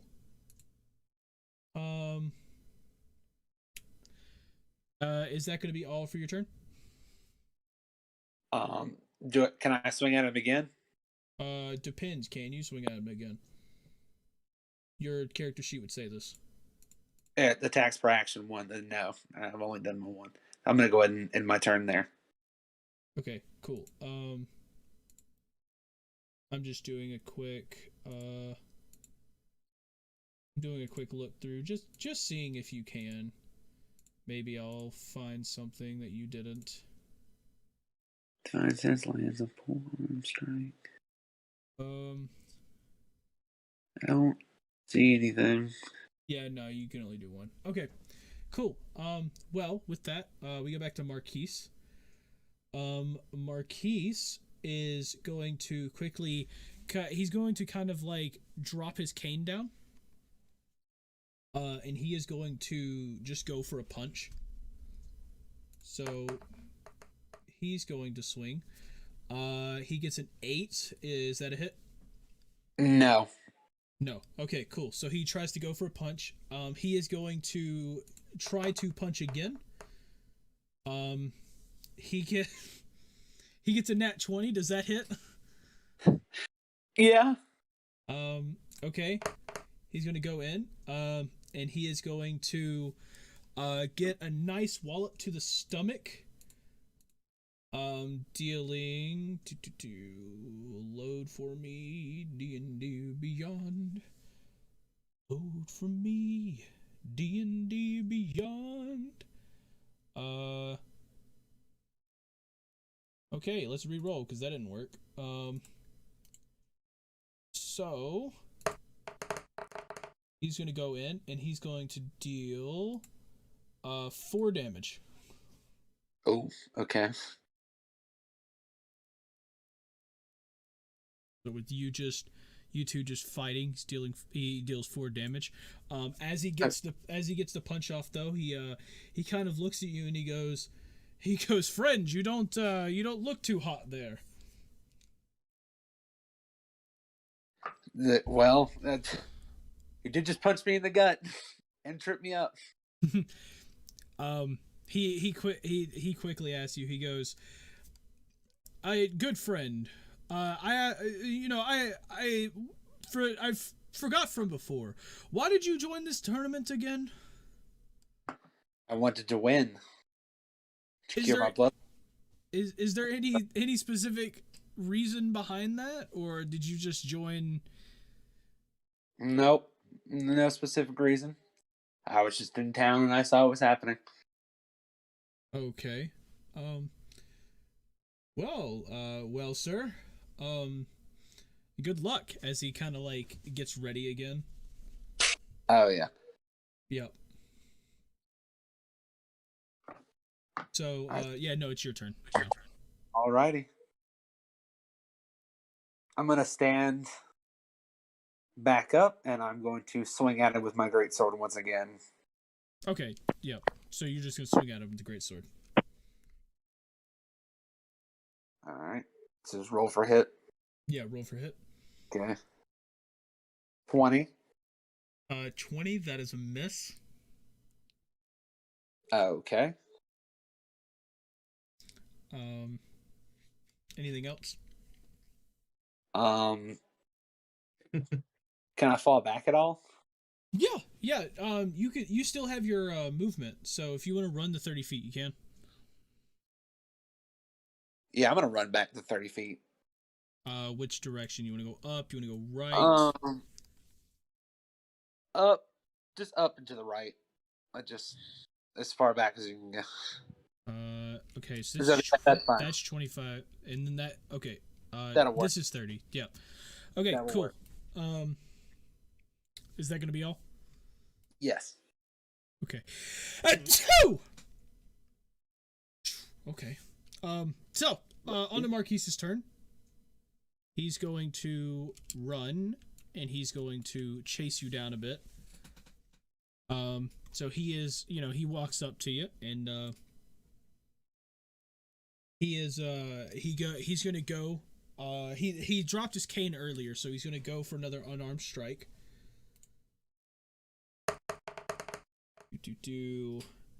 He gets a 13. Does that hit? No. Okay. So he misses the first one. He rolls again.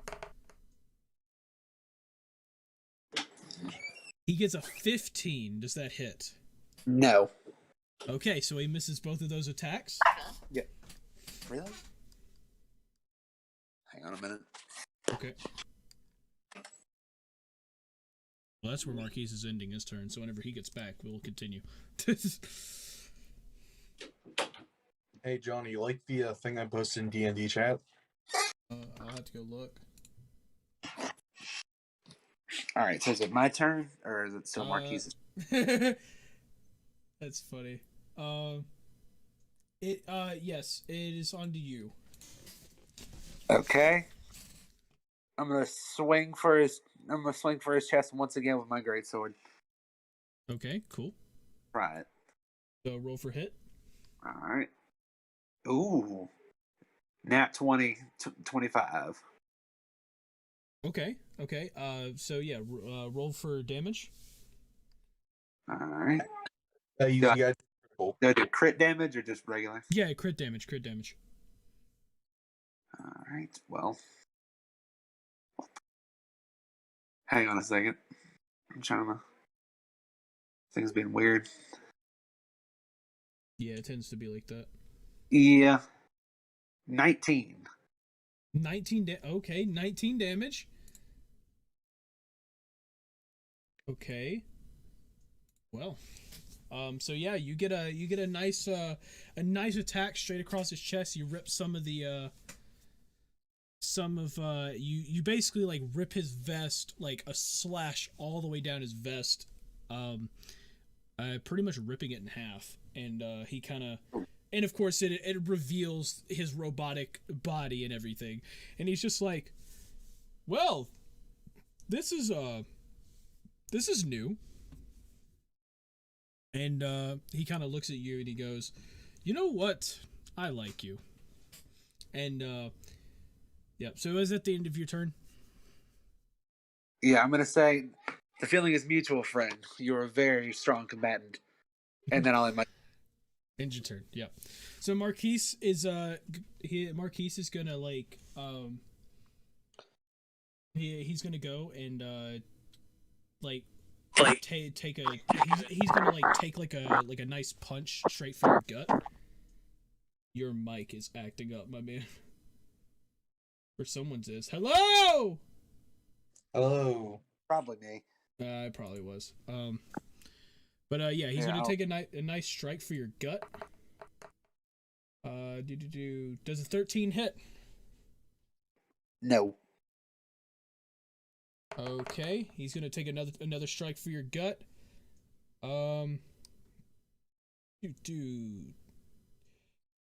Does a 16 hit? Yeah. Okay. Oh, and you're probably low. Yeah. And he goes. Yep, and he goes and he deals 6 damage. So basically, so basically he takes you down. So as he goes and he hits you in the stomach, he goes, "Good fight, friend." And before you, he kind of like catches you, and so you're over his shoulder, and so as you're on his shoulder, he holds up. So you're on his right shoulder. He puts his left hand around, kind of holding you there, and then he puts his right hand in the air and go, "I forfeit!" As the whole crowd just goes silent. And the announcer goes, "Excuse me, what?" and Marquise kind of like pulls out a little potion from his pouch, and he quickly like pours it down your throat, instantly waking you up and restoring. Roll me a d4. And instantly like healing you a bit. And he goes, "I forfeit. The win can go to this nice man." And, Okay, I got a 2. You got a what? A 2 on the D4 roll. Okay, so you heal for two health. All right. Yep. And as that happens, he puts the vial back in his pouch, and he goes, "You're a good fighter, but you need to be a lot less reckless. he's like, you need to have a plan before you come out here. Did you know you were fighting me? To be honest with you, no, I didn't until I went and looked at the board this morning. He's like, yes. Next time, please try to come up with some tactics. I see that you are not a bad person, but you probably need a better reason than just because you felt like it to join a tournament of this size. And he kind of gives you a nice pat on the shoulder as he starts to walk off. He was a great warrior indeed. I will never forget this. So he starts to walk off. People are running on the little walls that you had, sinking to the ground very quickly. And people are like running around trying to do some you'll see a couple people sweeping, trying to even out the sand a little more and stuff like that. But Marquis kind of walks off and everything as all the walls are shrinking into the ground. So yeah. And I guess I head back to my quarters for a rest. Yep. As you were walking off, the announcer goes, Is that it? Well, it seems that the winner is Morgoth the Tarnished! As he kind of, as he says that, the crowd starts cheering and starts screaming at the top of their lungs. And as you start to walk in the gate, you notice that somebody ends up dropping down something right in front of you, and ends up dropping a pouch of some kind in front of you. Uh-huh. Mm-hmm. I go to What do you do? I go to check out the pouch and check the contents. Yep. So So as you open the pouch, you start to look in, and you start looking, as you're looking, you see a bunch of copper coins, but you kind of notice that they're not exactly from around here. They're a foreign type of copper coins. Okay. Mm-hmm. Well, then I guess I will assume that I have a fan that dropped that down for me and use the pouch for later. I'll take the pouch later. Okay. Yep. So, you walk out. One of the guards congratulates you on the way out. It's like, good job. Thank you, sir. Yep. But yeah, so anything particular, or are you just going all the way around? I'm just gonna kind of go back to my quarters and rest for a little bit.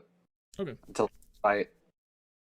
Yep. So you end up back to the quarters and everything, and as soon as you make it to the door of your quarters, you hear the guy comes running down and he starts screaming, Last fight contestants! Tony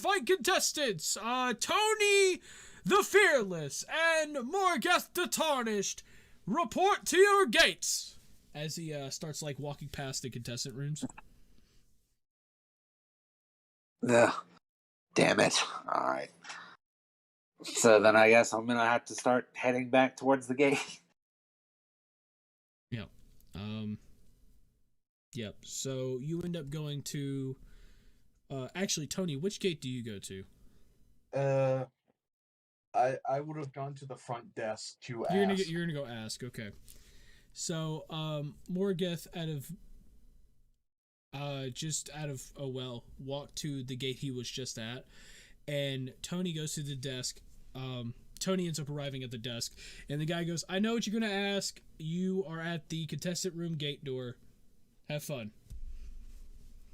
And then he turns over as somebody else is walking up, and he's just you just notice him telling people to go places and stuff like that. Cool. I just turn around and start heading to that gate. Yep. So both of you kind of head off. Tony ends up getting getting to his slightly first. The guy just goes, same guard there, and he's like, hey, dude, he goes, good job in your fight. I'm sorry I wasn't here to congratulate you earlier, but yeah, good luck, big man. And he kind of opens the gate for you. So he just kind of gives you a motion to go inside. Yeah, I just kind of walk to the center of that next room there. I just kind of do that again. Just kind of readying up. Yep.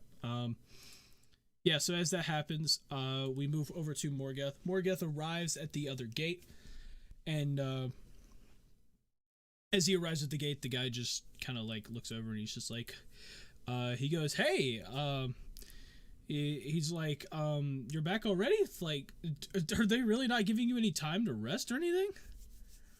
Apparently not, but a warrior must always stay ready. Like, well, that's good advice. I will have to keep that in mind. He goes, well, yeah, we can open the gates real quick. And he looks over, kind of does a waving motion to the other guard. They open the gates, and he goes, well, go inside, have fun, I guess. I'll do my best. And I start walking in. Yeah. So as you walk in, the other guard at the gate goes, whoa, whoa, whoa, whoa, whoa, whoa, whoa, whoa, whoa. You won? You? I'm just as surprised as you are.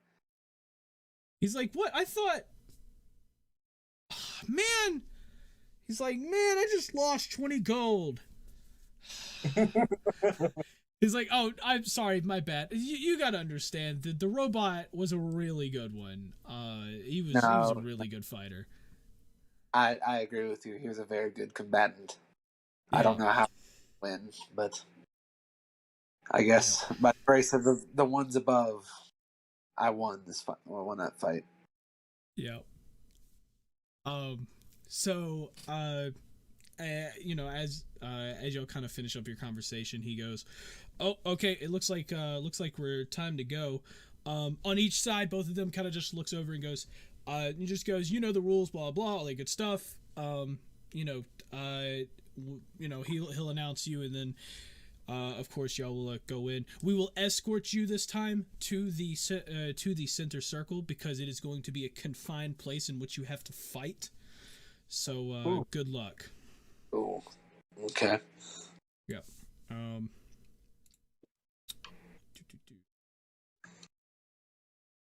And now we go to our regularly scheduled program of the gates. So the gates open, and as y'all start to walk in, both of you have two guards with you on each side. Y'all start to walk in. You see this huge, circle outlined in like a grayish salt on the sand. And like basically you both get escorted to like just inside the circle on each side. It's about 50 feet in diameter, and as both of you kind of like it's a little bit bigger, maybe I'd say 60 feet in diameter, but as both of you kind of look dead in each other's eyes, you start to feel a little bit of you start to feel as like something might go wrong. Like you get this like unsettling feeling as you're standing there. So the guards start to walk off, and you notice the shield that normally is around the entire arena pops open. Instead of going around the arena, it's only around the 50-foot circle or the 60-foot circle that you were in. Basically to keep us in. Mm-hmm. Yep. And with that, the announcer goes, "Today we have the final match of the Hestia Coliseum tournament. We have Tony the Fearless Thaluga versus Morgoth the Tarnished. Both of these fighters today has performed greatly in every fight thus far, earning them the titles of finalist in the Hestia tournament. Now, moving on, we get to the final fight, where we will see them duke it out to see who becomes the champion of the Hestia Coliseum. And as that happens, the crowd starts cheering, gets all hyped and everything. All of a sudden, you hear a loud flap. You hear a loud flap, and all of a sudden, you see something large crash into the middle of this circle with the shield all around you. The sand's kind of in the air, clouding everything. You hear a couple people coughing and everything. The whole arena went silent, and all of a sudden, out of nowhere, you notice a black dragon standing in front of both of you. The tail it was close to whacking Morgeth across the face as it stares straight down. This 30-foot dragon staring straight down at Tony. Tony kind of like starts looking at it and gets like just a feeling of just wanting to of pure anger inside as this dragon stares straight down at him. Oh boy, This is going to be fun. With that, roll for initiative. So are we fighting the dragon or each other? Roll for initiative. Both of us? Yep, both of you.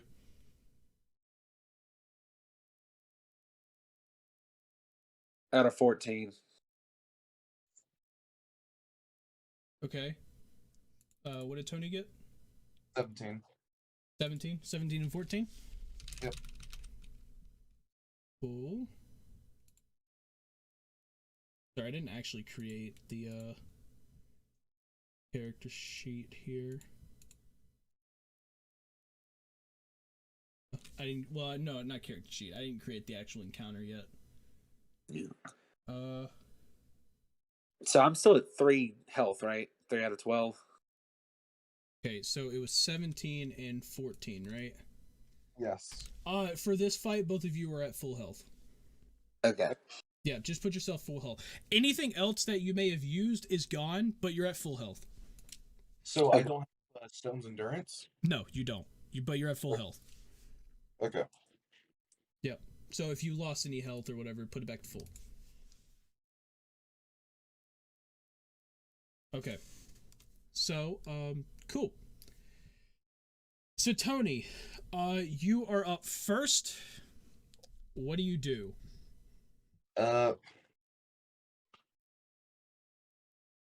Do I have any clue as to whether it's I attack Morgeth or do I attack Dragon? All you know is when you look at the dragon, you get an anger swelling up inside. Okay, I'm gonna punch the dragon. You're gonna punch the dragon? I'm gonna punch the dragon, if that's the case. Okay. Roll for a hit with advantage. Well, considering the first one was a 21, Okay. I got a 21 and a 15.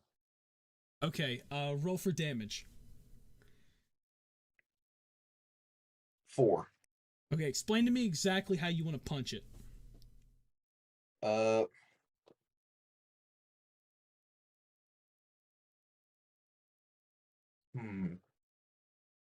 I kind of just want to do this like almost like haymaker from like the side.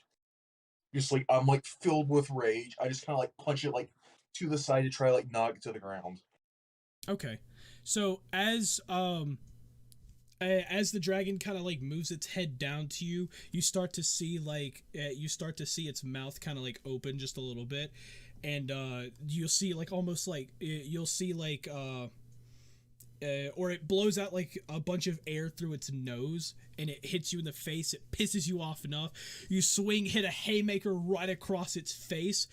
You hit it across its face, and you see one foot of the dragon kind of stumble and hit and like step to the side just a bit.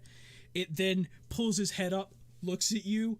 You see almost like a smile, and then the dragon looks up, just fly straight out of the barrier, breaking the shield entirely, and just flying off into the distance. And just as that happens, the announcer goes, "Did he just punch the dragon?"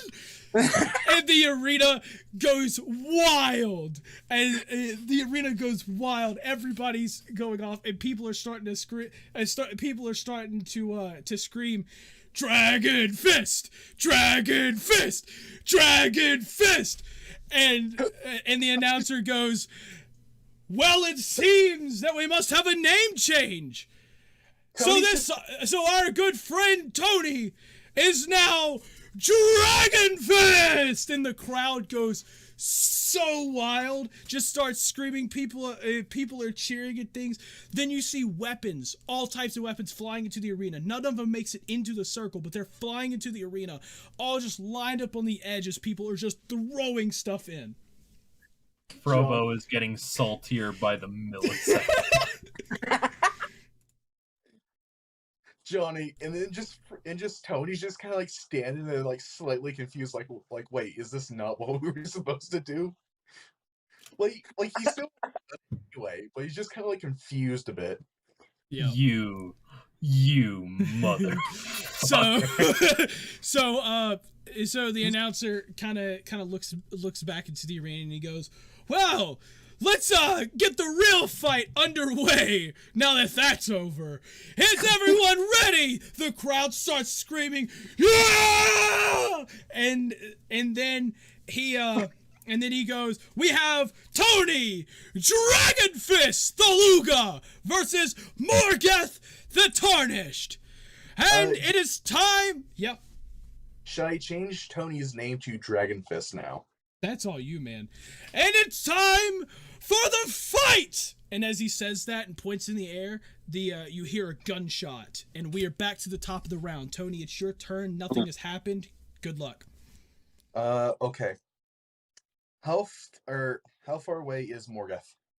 Morgeth is 50 feet from you. Cool. You know what? I'm gonna like stand there, just kind of like confused, kind of like looking around, just like after what just happened. Like what? It just kind of like, wait, you mean to tell me I just punched a dragon for no good reason? just kind of like one of those things. Yeah. So I'm just gonna end my turn then. Oh, so she's gonna... Okay. Morgeth, what about you? Just because it's so I'm gonna stop chanting Dragon Fist with the crowd and like for a moment. And you're gonna what? And I'm gonna get serious now, and Okay. I'm gonna move up. I guess I'm gonna move up about 20 feet, and then I'm gonna ready my weapon. Okay. So you're gonna ready your weapon. Okay. That's Back gonna be to the end of my Tony. turn. Now realizing the fight had actually started now, I am going to run up to Morgeth, Mm-hmm. and I'm going to punch him. Okay, so, Morgeth, okay, I'm gonna only tell you this one time. You readied your weapon, you readied your weapon for an attack, correct? Is that what you were doing? Yeah. Okay, so, as soon as he enters your range, which is now, you can roll for an attack. Alright, well, I'm gonna go ahead and roll for an attack. Okay, then we're gonna let that happen then. Cool. Okay. Alright. Just roll for hit. Yeah, roll for a normal hit, yes. 18. That hits. Okay, awesome. Now roll for Damn it. damage. Alright. Oh, 11. no. That is all my health. Is that all your health? What? Is that all your health? Yes, I only have 11 health. Now I feel bad for telling him. Now I feel bad for telling him. Johnny, I mean, I would have used Stone's Endurance if you had said I had that. Oh yeah, no, you didn't get a short rest.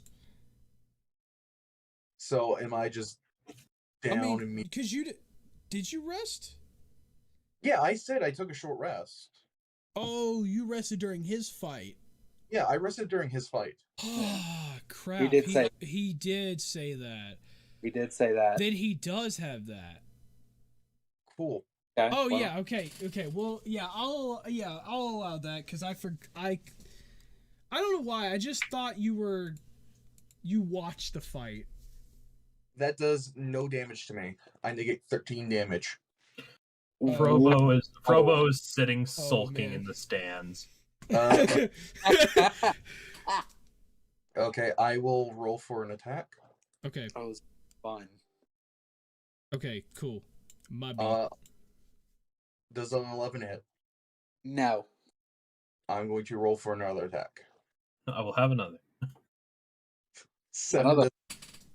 Say what? 7 does not hit. No.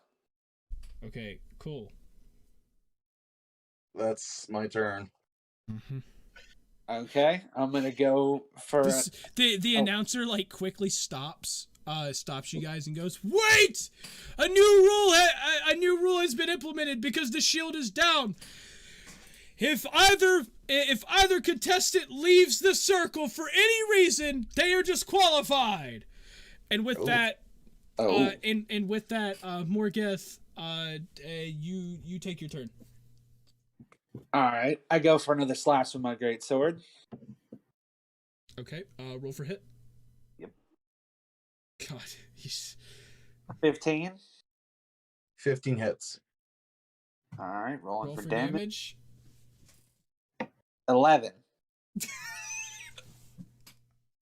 I'm out. Oh, okay. So, how do you want to do this? How do I want to do this? Yeah, you explain how he goes down. All right, I'm gonna go for like, I guess because I don't want to kill him.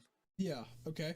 I'm gonna go for like a sword, more like a sword bash instead of a sword like slash. So I hit him with I hit him with the flat part of my sword and just smack him in the chest as hard as I can with it, Okay. knocking him down. Okay. And then yeah, that's pretty much it. And you send him. Okay, you just send him to the ground, and with that, the announcer screams out. The announcer kind of like sits there in shock for a moment and goes, "And the winner is Morgeth the Tarnished!" As the crowd starts to cheer again.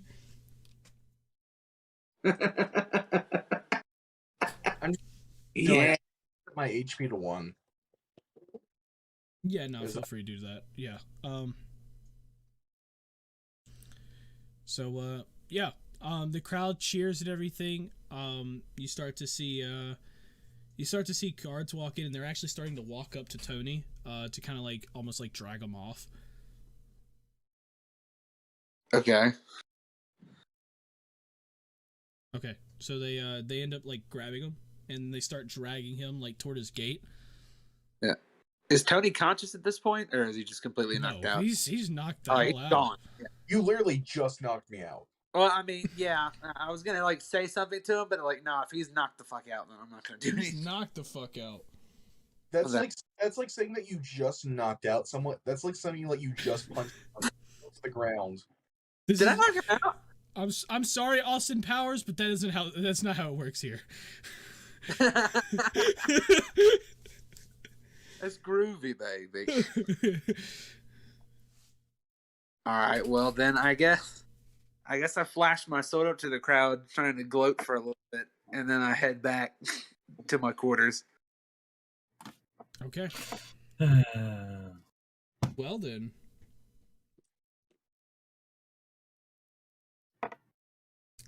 Paladins, everybody. I would not have guessed. I would not have guessed Paladin. Wow.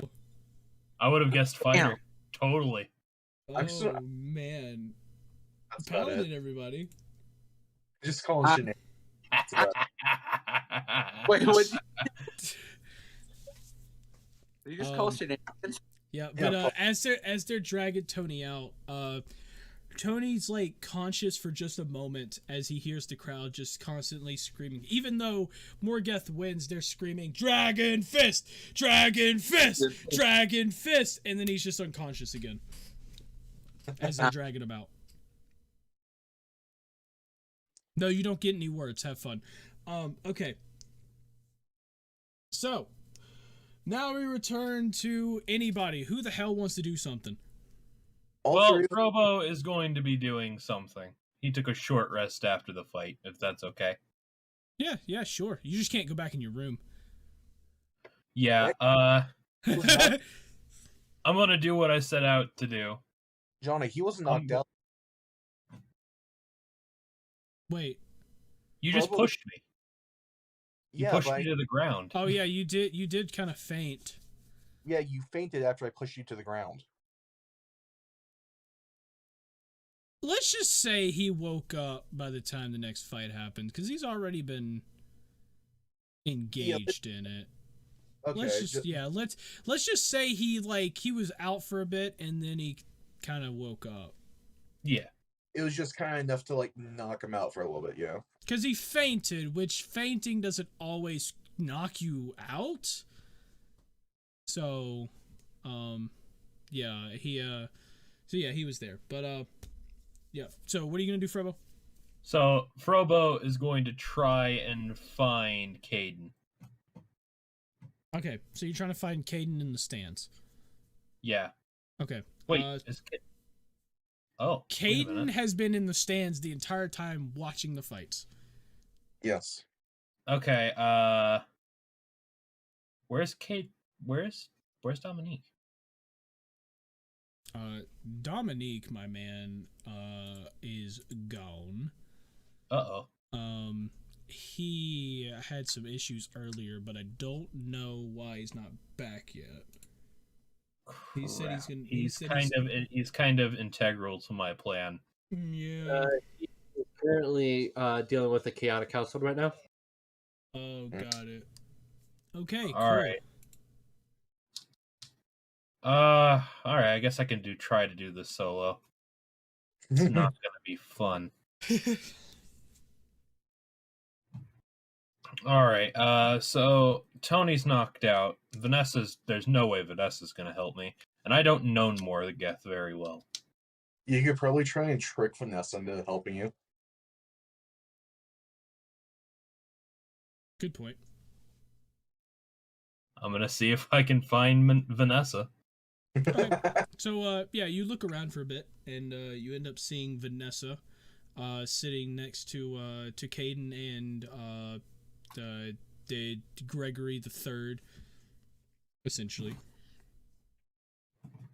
I basically walk up to them and I try and get Vanessa's attention, like kind of discreetly.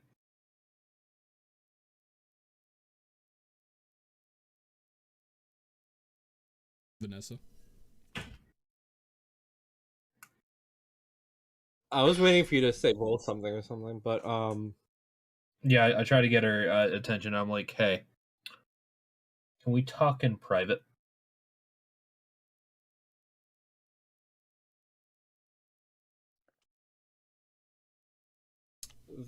Vanessa's kind of like, sure.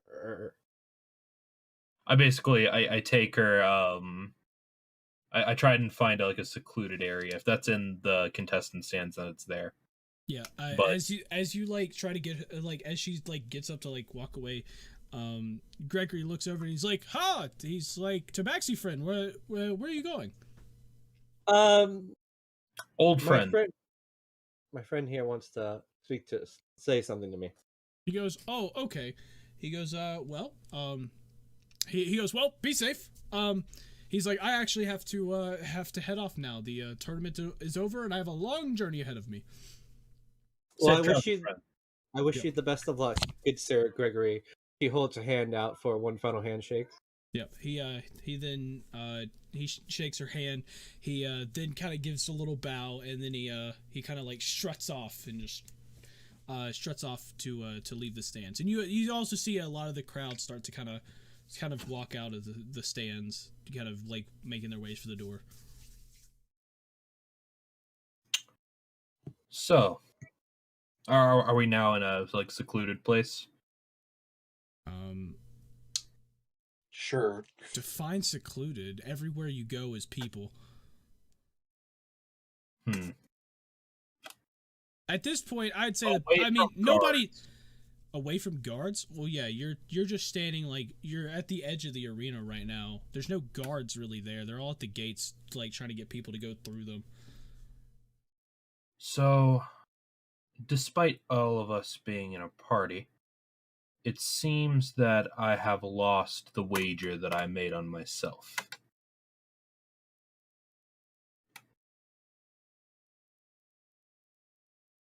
I would like to, shall we say, rectify that situation. You mean you're going to try to steal from people? No, not from people. Steal from this institution. No one will really be harmed. If they're anything worth their salt, they'll be insured.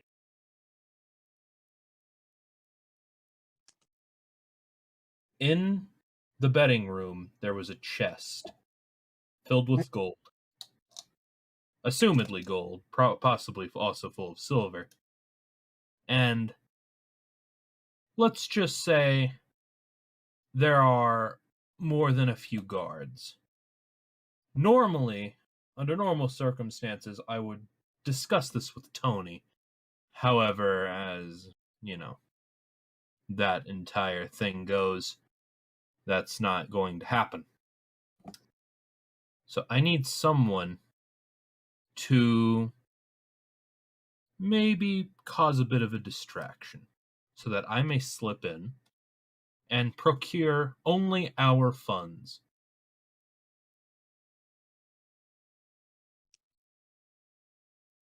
What do I get out of it? What do the people get out of it? The people. You see, They don't get ripped off. if we are broke, as the laymen say, then we are unable to assist those in lower standing than us. I just imagine just Frobo like making this up on the spot as he's doing this. He's like, just kind of like talking slowly, just trying to figure out what to say. However, if we do have funds, not only will we be able to help those less fortunate than us, we will be able to assist in the institutions that will make that easier. The church, perhaps? Ooh, Vanessa likes that word. Did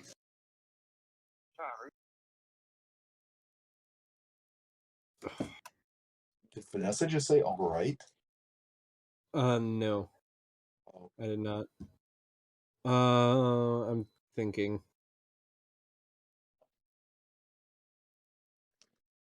Sometimes we must do things that don't fit neatly into what people would call the common good.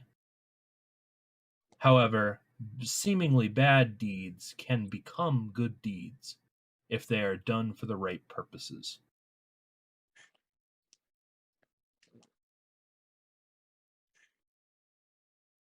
Johnny, can I roll? Can I have Frobo roll for persuasion? Yes, sure. Yeah, Frobo, roll for persuasion. 22. Do you even want to try to roll against it? You know what? Fuck it. Yeah, Okay, I'll roll against it. Roll for insight.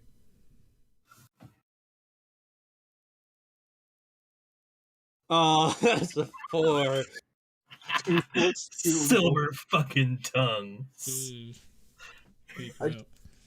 It's just 2 + 2 = 4. Yep. Okay. No, it's 2 + 2 = fish, obviously. The word church just she's fucking sold. Considering Frobo's like very religious.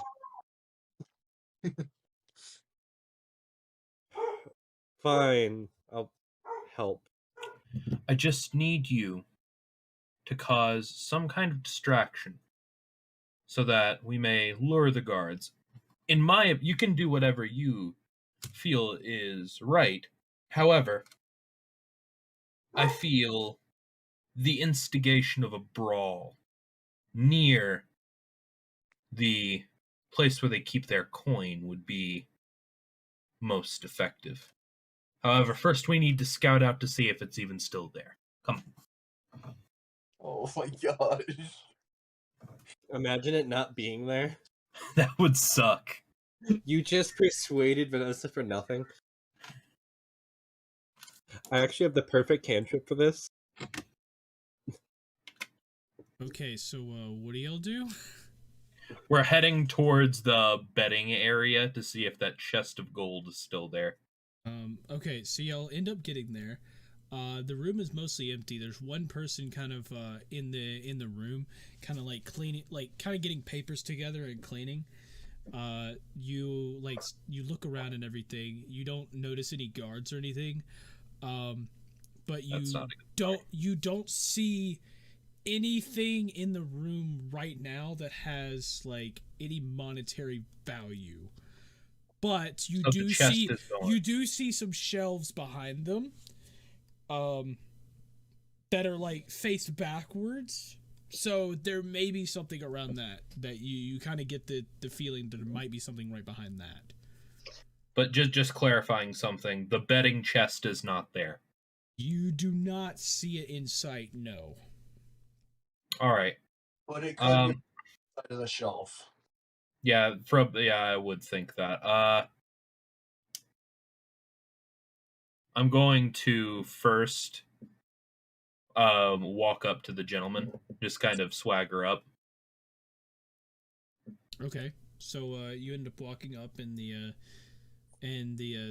guy there, he's kind of like getting the papers together. He doesn't really notice you because he's like trying to get all the papers together and sorted. I look at the papers. Are they like ledgers? The papers, they're kind of like fuck, I don't know what a ledger is. They're essentially, it's like a checklist Who bet of like what? Like, yeah, who bet what? Yeah, essentially is what that is. Yep. I'm gonna see if I can see my name anywhere in any of the loose papers. Roll for an investigation.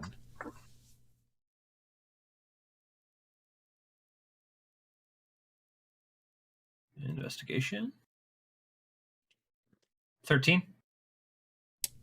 So you're looking through as he's quickly like shuffling it all together, and you do not see your name anywhere in there. I like go. The guy looks, kind of looks over to you and he goes, "Oh yes, hello. How are you? Don't mind me. Hi. I'm just cleaning up here." I am here to collect Morgeth's winnings.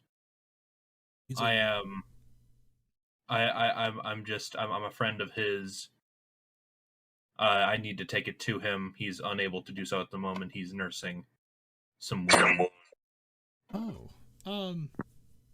Okay. Do you have have any proof, any like written documentation or anything? He told me to show you this coin, and I take out one of the foreign coins. He goes, no, this does look kind of weird. He goes, okay, roll for deception. Yeah, roll for deception. 25. Okay, so he looks at the coin a bit and he goes, yeah, he's like, I guess, would a tiefling carry this around? I don't know. He's like, yeah. He goes, but I don't have any of the money here. They actually like moved it you're supposed to pick I, up. I roll my eyes and I start to look impatient, and I'm like, look, he really needs this money. All right, he's getting upset. He's like, I've I'm gone to sorry, three but different people. he's like, I'm sorry, but Where I can don't I I don't find make the rules. He goes, you can get. He said the money winnings you can get in about an hour. And you go to the contestant table, to get any like contestant money. Look, I don't want to have to go through this every time. If you can maybe give me a note that says I can claim the money for him, that would be amazing. It's just I've had to do this 3 separate times, and each time they're like, "Oh, I don't really know. I can't tell how this proves." He gave me the coin and said that if I showed it to the right person, I could get the money and I could get it to him. Please. Sir, I mean, I would love to help. I mean, I could write you a note, but I don't have any authority here. So, and he starts to like rummage around, and he's like, here, this is a pass. This is a pass that'll get you to the contestant table that they may look over. But I mean, other than that, I don't know what to give you. That right there just certifies that like you're the person for it, but they usually don't give money until an hour after. Like they usually don't like hand out any of the winning bets or anything. So, like if he, any of the money that he betted or whatever, it's not supposed to like go out. Thank you. Thank you for your patience. I'm sorry, as I've had to go to a whole bunch of people. He goes, you understand? Yeah, he's like, no, there's no issue. There's no issue. It's just, he's like, yeah, I don't have any authority over that. So, if they don't do anything, I'm sorry. But if you take that to them, they may look over it and see if find his all of his bets and everything for you. I take the I take the paper and I start walking, and I actually see if I can find Morgeth. Okay.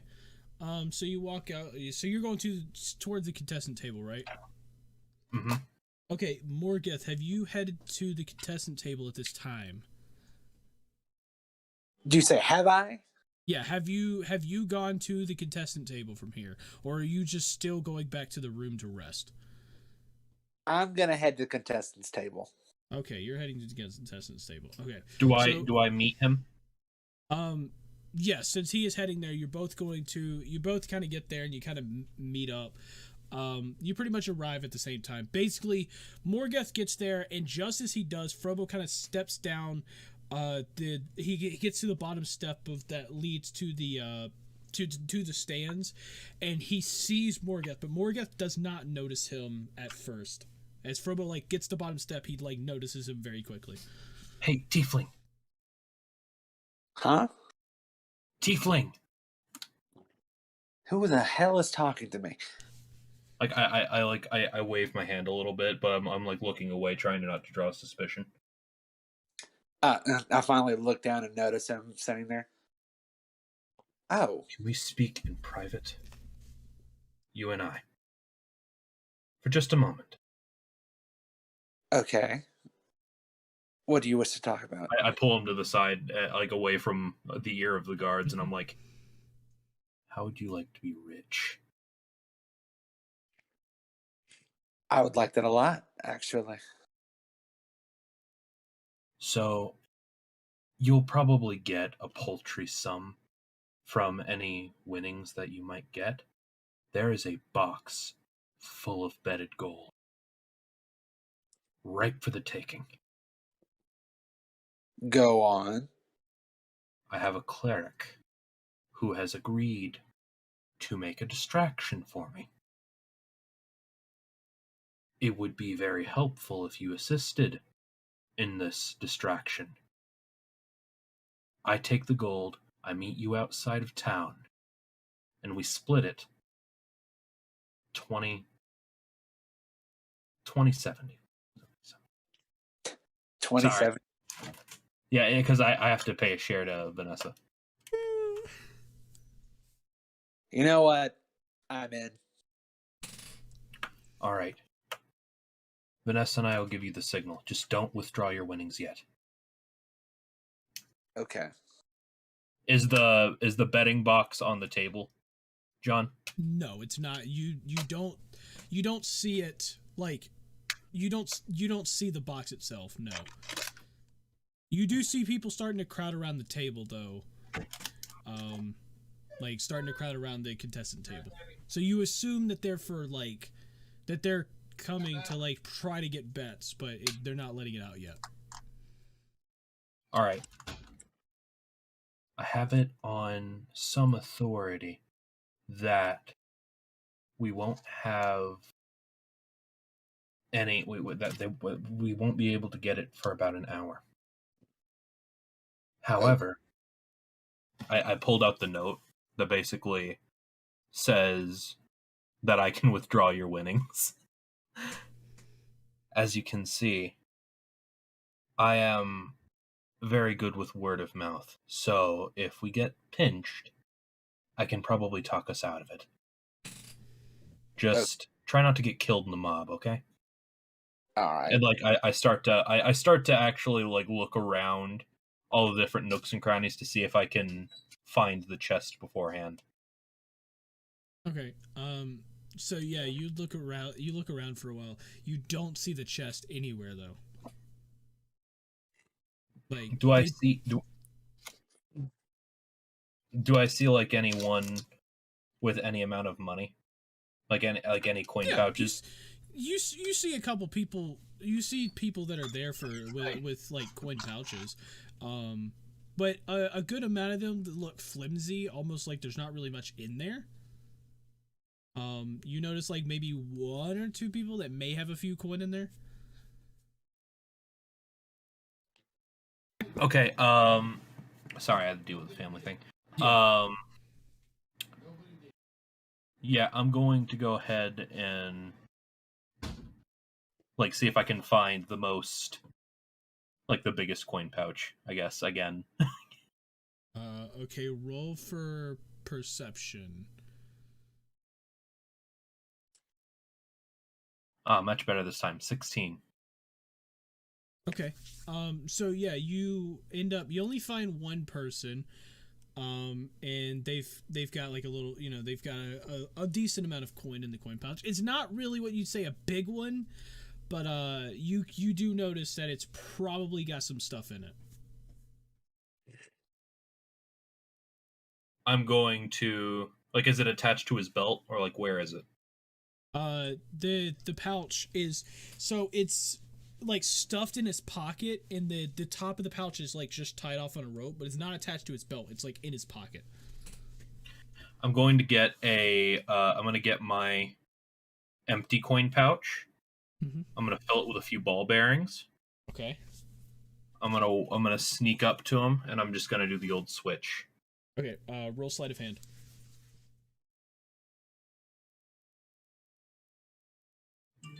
Eight. So as you pull the pouch out, you end up pulling the pouch out and everything, and as soon as you get out of his pocket, the guy notices, and he like sees you with both pouches. He reaches in, roll me a d4, and he grabs his pouch and takes it back, and he yells "thief!" And just then you start to see a guard like start to run over towards you. Roll me a d4 though. 3. Okay. That's for my knowledge, not yours yet. So he grabs a pouch. How dare you? And one of the guards runs over, and he looks over at the guard, and he goes this half I'm trying to like stumble, be like, I bumped into you, man. He's like, this halfling just had my pouch in his hand just a moment ago. It seems that we've got a thief on our hands. And both of the guards kind of just look over. They kind of look over at you, and they're just like, was it really a bump? Like I'm waving my hand, but like I'd like already put the I was like looking at my ball bearing pouch, and I'm like, I was inspecting my ball bearing pouch and I didn't see him and I bumped into him. And so the Like I show him the ball bearing pouch. so you end up opening the pouch. So you end up opening the pouch there, and you actually see coins inside because he grabbed a random pouch. Oh, this is my coin pouch. My And mistake. The other guy goes, "Wait, what?" And he goes and he rips the pouch out, I in like- his pocket and I duck away and I start running. And he looks in, and he ends up looking in his pouch and he sees the ball bearings and he goes, "He stole my money!" And the guards start chasing you down, like down the hallway. Well, Alright, then. I'm gonna turn a side path and try to hide. Okay. Roll for stealth. 14. So you end up so there's two guards running after you, and as soon as you see a guard in front of you, you turn and you hide, and you turn and hide real quick. You actually end up hiding like in the area where the little drunkards you met before at that table. You hid pretty much in that area, and the two guards kind of like run right past you and to the other guard who is almost completely in sight, and starts like discussing with him about the whole ordeal. It's like, "Hey, we've got a thief. He's a halfling." And one of them like goes like, "Wait, wasn't that Bull Moose?" And he's like, "Oh, I think it was." And so they're just kind of like having a discussion real quick before one of them runs down the hallway on the other side, and both of them are like kind of like scanning around the area.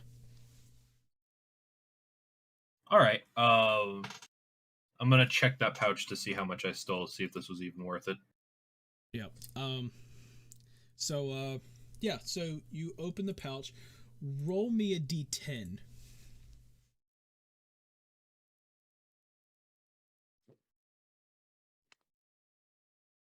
Five. Okay, so you ended up getting 5 gold pieces and 5 silver pieces.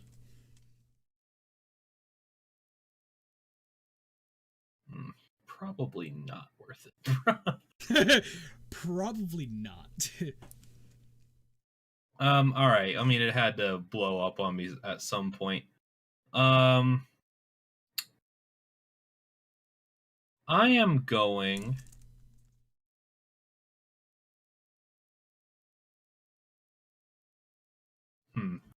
I'm going to just attempt to like silently make my way out. Okay. I tap Vanessa on the shoulder and I'm like, bust. Well, give me a sec. So because they're still scanning the area, so I'm gonna need you to roll me for another stealth check.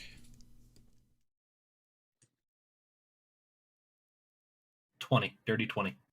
Okay, well, yeah, so you make your way out. Yeah, but like I'm gonna tap Vanessa on the shoulder. I'm gonna be like, bust. Get out. I can't believe Frobo failed, and then now Caden comes back. Well, Like I like signal to Morgeth. Like I basically do the like the throat slit thing. Be like, it's a bust. Shit. Take your winning. Take your winnings. Okay. Yeah. So All right. Yeah. Yeah, I'm gonna walk outside. Yeah. So, Morgeth, what are you doing? I'm gonna go up and grab my winnings. Okay. So as you walk up to the table, people are sitting there. It's like, "Hey, where's my money?" It's like, "Yeah, I bet on this guy and he won." It's like, "Yeah, Morgeth won!" And they start screaming. And somebody goes, "That's him right there!" And like as you like start walking over, you kind of like look over at the crowd, and they start to like crowd around you as you're trying to get your way to the table. But like people are just constant, people are just like, almost like in shock that they're like even in your presence at this point, like a celebrity, and just crowding around you? I guess I just try to continue to push through the crowd. I thank everybody for their support, and I'm glad to see everybody. But I'm here to collect my winnings. And yeah, so you end up walking up to the table, and the contestant guy kind of looks at you, and he goes, or the contestant table guy kind of looks at you and goes, "Oh," he goes, "Hello, you're Morgeth, I presume." Of everybody chanting Morgeth, and you hear like 4 or 5 like Chads like in the back just going, "Morgeth, Morgeth, Morgeth." I look up at the guy with the grin on my face and just be like, "Hand me my winnings. I'm about to do something stupid." He goes, "Unfortunately, I don't have any of the winnings here. I've been trying to say this. The winnings will be here. Yeah, they'll be here in about like 45 minutes." Oh. All right. Well, I still have to impress this crowd somehow. So I turn around and I raise my fist up in the air and just let out like a loud roar like yell to sort of Yeah. to excite the people, especially the Chads in the back. Yeah, as you do that, you hear like the whole crowd kind of goes silent for a moment. One of the Chads goes, "Hell yeah!" And everybody just starts screaming like, "Yeah!" And like everybody's starting to go crazy, and and it's funny because they actually start making a train. The people start making a train, and they actually like out the side door. They start going toward the side door where contestants usually go in. They go out there almost like in a conga line, yelling, "Morgeth, Morgeth!" Every person walks out there, and the contestant guy goes, "Wow, you're really good with crowds." Yeah, I surprised myself with that one. He's like, okay. He goes, "I don't have anybody else's stuff, so of course I can't say anything about that. I do have your winnings here," and so he ends up getting a pouch. He goes, "You can have the money, you just can't have my pouch." And so he pours the 50 gold pieces onto the table, and he goes, "This is your money." And he kind of puts the pouch away, and he goes, "Yeah, I don't have any of their money, so I could give you it." Other words. So yeah. All right. He's like, "Well, congratulations. Hopefully you get to use your gold before someone tries to kill you this afternoon, because knowing how the arenas are, that's usually how it works. So be on guard. Good luck, and congratulations once again." Thank you, sir. I appreciate it. And I take my winnings and I walk out to meet. We said Frobo and Vanessa are both outside now? Yeah, I'm kind of hanging, I'm like hovering on the outside looking for Morgeth. Yeah, as you take as you start to like walk away from the table, you hear like the guy at the contestants table like start mumble, "Morgeth, Morgeth, Morgeth." I start gently pumping my fist in the air just a little bit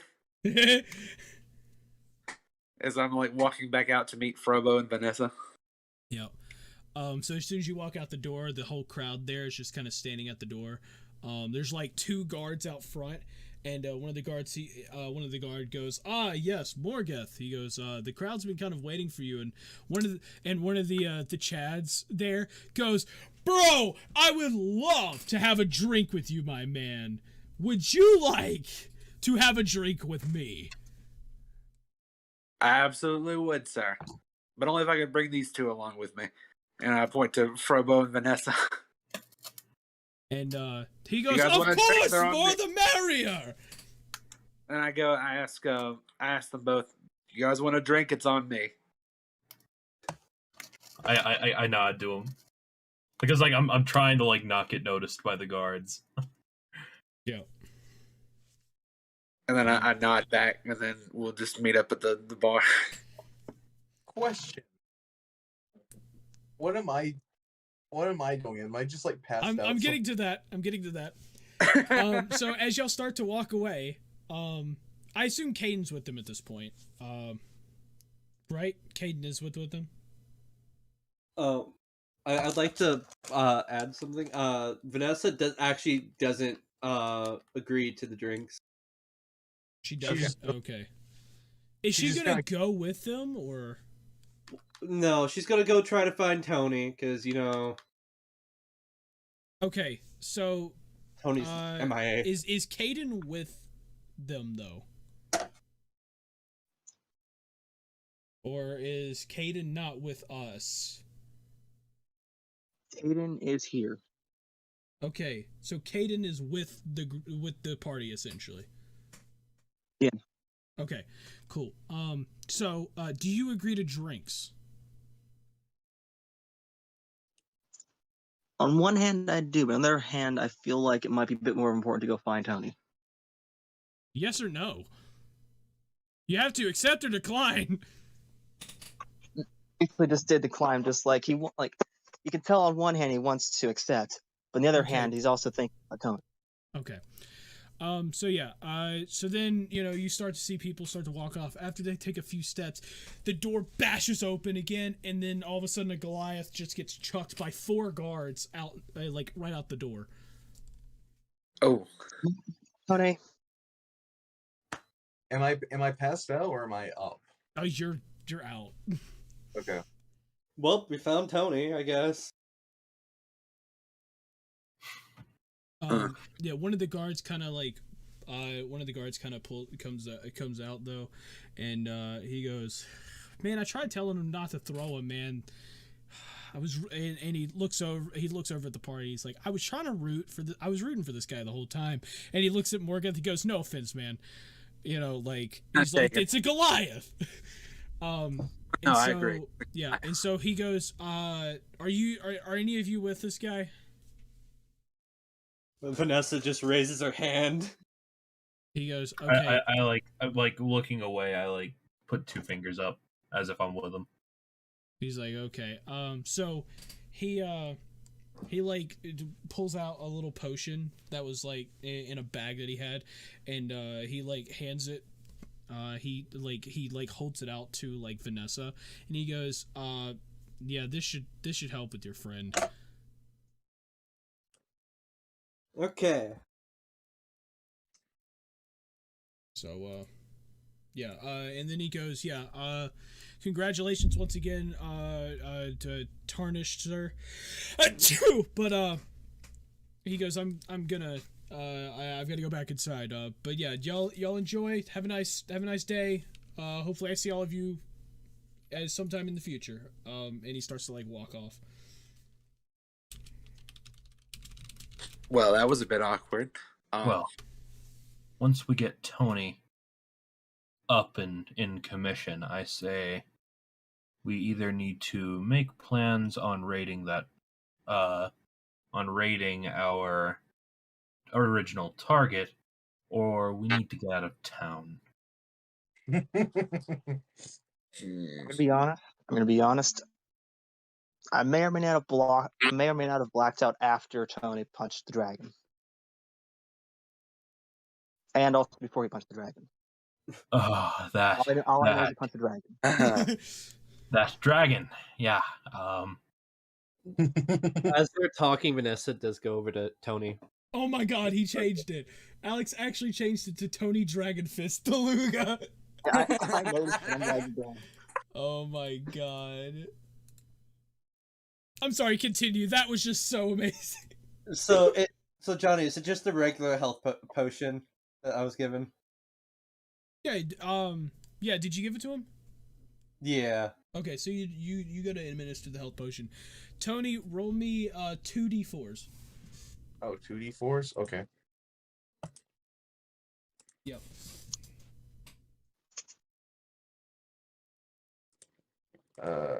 Let's go second one. I got 4 combined. Okay, so you're gonna heal for 6. Okay. Oh, nice. 7 out of 11 health. That feels good. Yeah. No, you were unconscious, my man. You're only going to 6. Oh. Yeah. Okay. We just put the 1 health just for the placeholder. Gotcha. Yep. Okay. Well, all of you were there. The crowd of cheering drunkards at this point are just waiting for you guys to then go get drinks. So, do you guys want to go get drinks? I know some of you say, but I guess. I suppose plans are always easier to talk about over drinks. he does make a fair point. Does make a fair point. Kind of like I'm just kind of like slightly getting up off the ground, just like kind of confused at what they're talking about. We'll tell you later. I'm also standing there, confused with what's going on because I did block after Tony punched the dragon, and Okay. I have no clue what happened, how I even walked out here. Mm-hmm. Oh, okay then. Okay. So we're all going to get drinks. Yes. Okay. So, yeah, y'all head off and y'all go to a nearby inn. You'll end up going to a nearby inn, like pretty much right outside the stadium. Oh, Or I right thought outside we the were Coliseum. I What? thought we were going to go back to our friendly neighborhood innkeeper. No, the crowd kind of led you guys to one that was there. Yeah, y'all kind of meet up like right outside of the. Oh God, it's not the Lucky Shoe, is it? It's no. Lucky Shoe's the other side of town. You guys, yeah, you guys, like, to put it in somewhat perspective, I wonder if this is moving anything. Yeah, okay, so if you guys look at the screen real quick, you'll see, okay, so the arena is like, think of like this purple structure here. Mm-hmm. That's about where the arena is. The Lucky Shoe is in the back corner on the other side, essentially. And where are we getting shoved off to? You guys are right outside of it, so basically, like almost in town square. All right. Okay. Yeah. The best map I got. Oh, But it's I don't have you're going to an leave and say actual that. city map. We don't need a city map. We don't need. Yeah, We don't need a we're city too map, good at even- D&D for a city map. No, we're not. That's what we're called. That's why the series is called Idiocracy. Man, shut up, you idiot. Okay, so Oh. Okay, so back to this.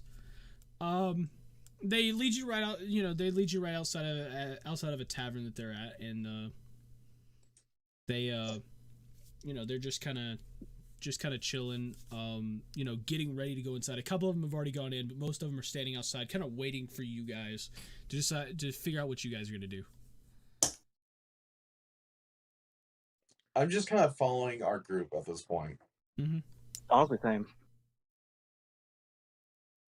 So does anybody object to going inside? Nope.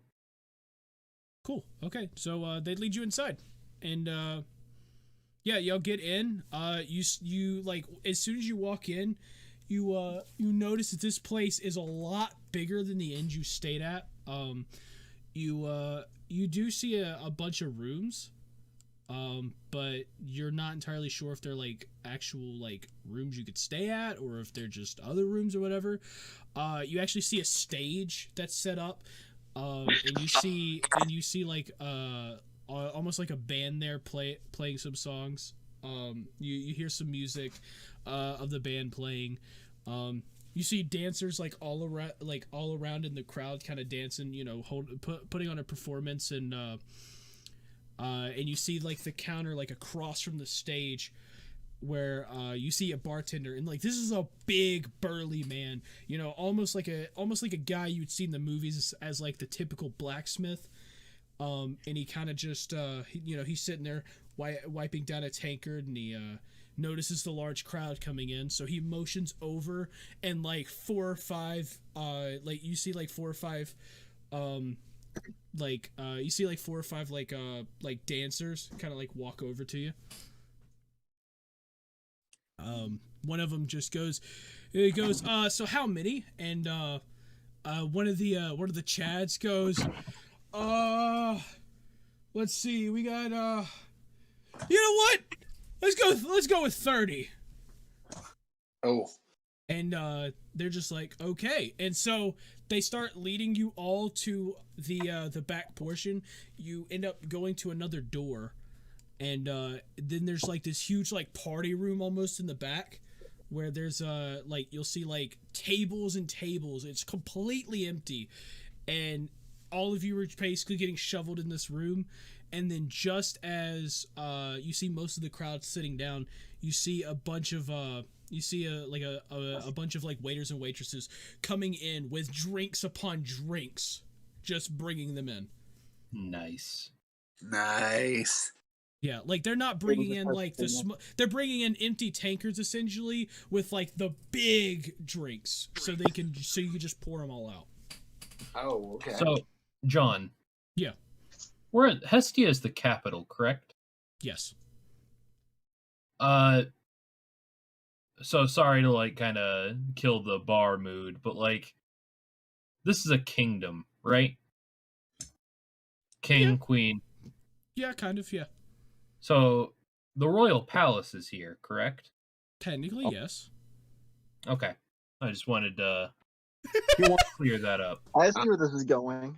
He wanted to know if you could rob the place. Oh, you know it. Royal armories are always bustling with gold. All I can really say is Caden will look at you, more kind of like thinking, nah, it's not worth it. Maybe as an endgame heist. Who knows? Maybe. Okay. So onto the bullshittery. So they bring out drinks and everything, and you already see like the crowd starting to pour drinks. All of you are joining them, of course, right? Mm-hmm. Vanessa's not drinking, but yeah. Okay. I'm going to take a napkin. Got it. Okay. So yeah, they keep going in. They put out, you know, they keep putting out drink after drink. They even bring some food and everything after a while, and y'all just end up having a good time there. Are all of you just, except, I mean, Vanessa's not getting drunk, but are all of you just kind of like partying with them essentially? I am light drinking. Yep. Okay. I'm not drinking heavily. I'm doing the same thing Frobo was doing. I'm like a monster. I'm also Okay. like, but also kind of just like not trying to like party, just like be inside. I'm just partying. Now, Morgeth, I say this kind of quietly. I'm just kind of like partying away the sorrows of like not winning. Huh. You do realize we can't stay here tonight, right? Yeah, I do. I mean, guards are one thing, but I know there are more than a few people that are looking at that 50 gold and looking at you like a coin purse. Yeah. I'm probably the fattest coin purse in the kingdom besides the king and queen themselves. So So yeah. I'm thinking we stay here for a few more hours, and then where do you want to head next? I don't know. Any suggestions? Well, I need to get out of this city as well. The city air is making me lose my judgment. Going after scores I probably shouldn't.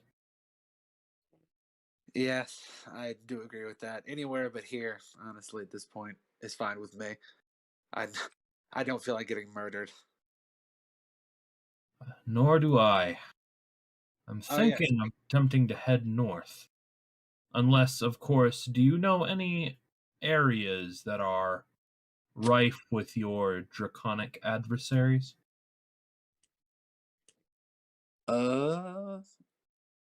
None in particular, honestly. It's been a long time since I've journeyed anywhere besides here. So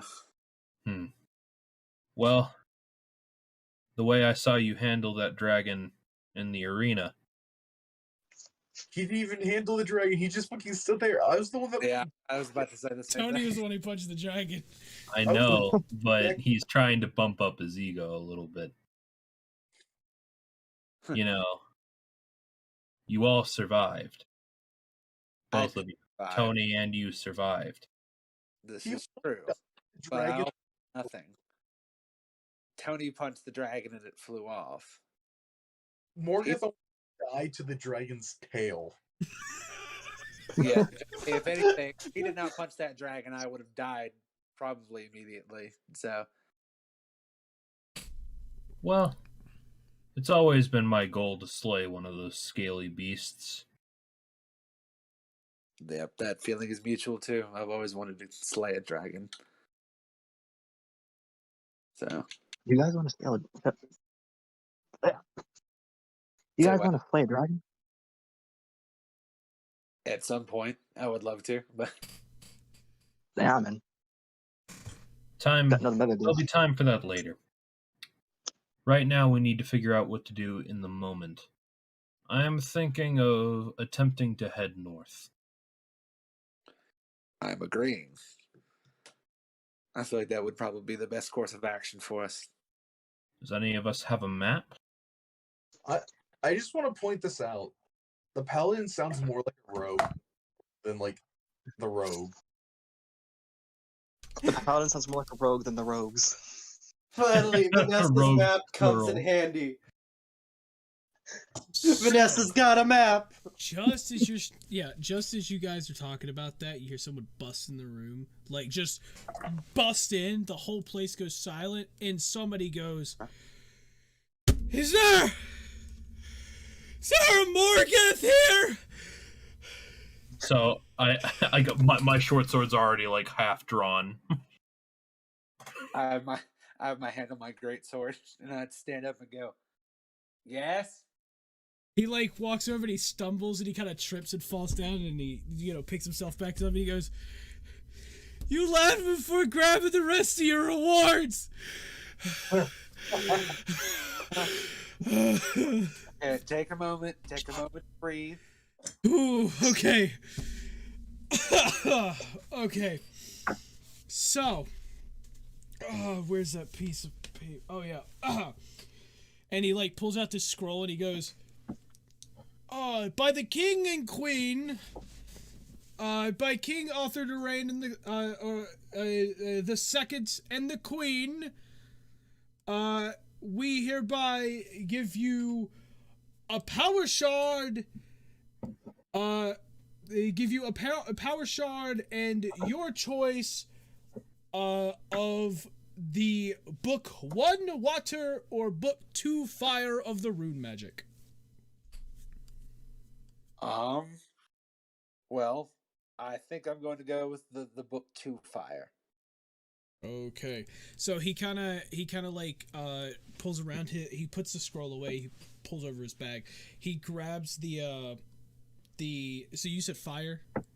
Yes. Okay, Yeah, so he pulls out the book 2 fire, he holds it out for you, and he holds it out for you, and he goes, I also have something else too. So yeah, you take it, right? Yes. Okay, so as you take it, he grabs the power shard. He also hands that to you, and then he grabs a coin pouch. He grabs a coin pouch, and he goes, he goes, this is for, this right here is for the halfling. I look up, and I'm like, that would be me. Like I'm also being like very cautious. Like I hold out my hand. Yeah. So he like hands you the coin pouch and he goes, you are Mr. Frobo, right? My name was Bull Moose, but sure, we'll go with Frobo. Okay, he goes, okay. He said, you have a mutual friend, that bet on the Goliath, and because he won a few matches, he's decided to give you this. And as you check the coin pouch, you see 50 gold pieces in there. Fuck yeah. Thank him later. I was like, Caden just saying this, sensing he's now the third richest person in the party. Yep. So I'm gonna look over to Morgeth. Okay, Morgeth. Also, as you accept the rewards and the guy kind of congratulates you, he walks out. Just then, you will be the first of the party. You get an overwhelming surge of power inside. God damn it! I was gonna buy it off him. A place. You get a nice confidence. You get a little bit of a confidence boost, and you level up to level 2. All right. Michael's like, I'm gonna kill him. We'll talk later. We'll talk later. Yep. So he levels up to level 2.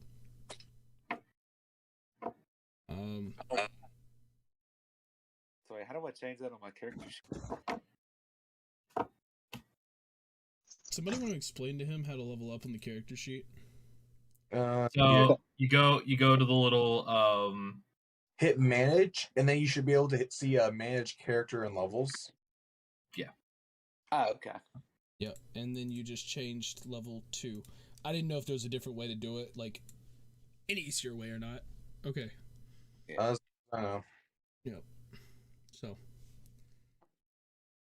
All right. Thank y'all for that. Okay. Cool. Now he is level 2. You still have the power shard though.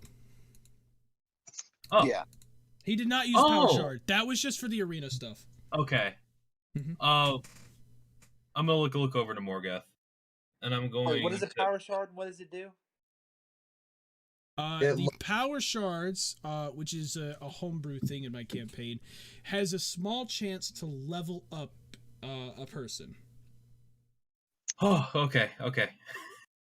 So, I'd have a small chance to level up myself to 3, or would that be like?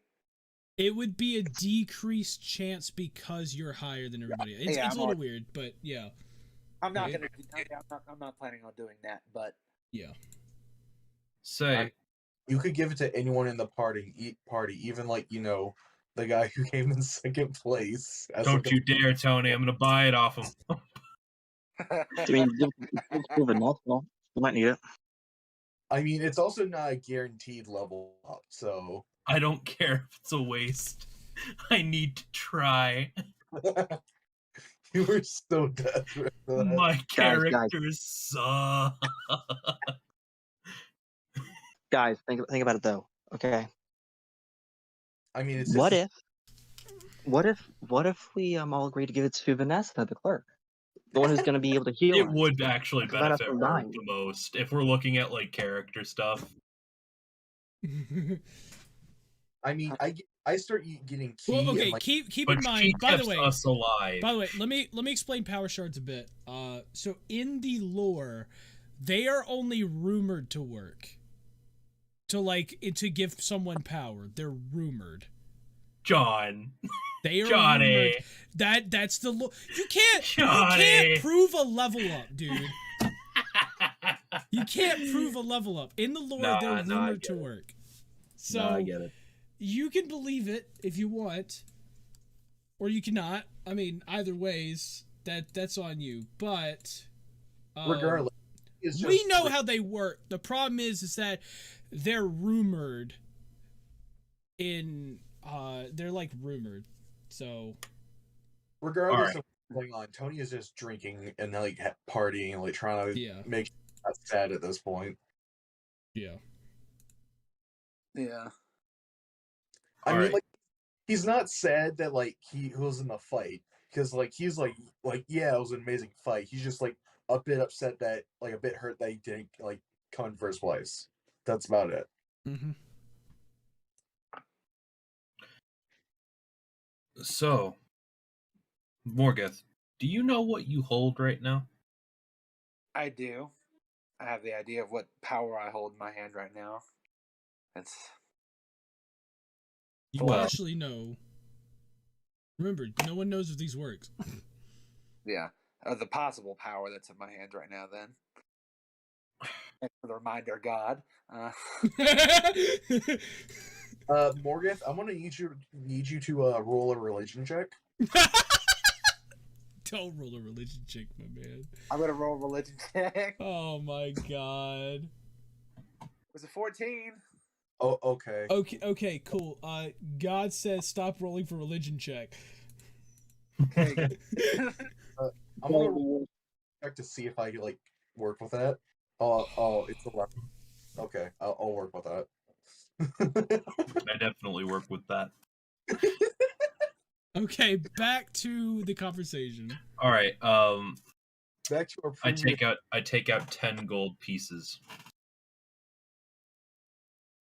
I feel like this is more than enough to compensate that little shard. 10 gold pieces. Are you really trying to buy this off of me? Let's just say I have a good feeling about it.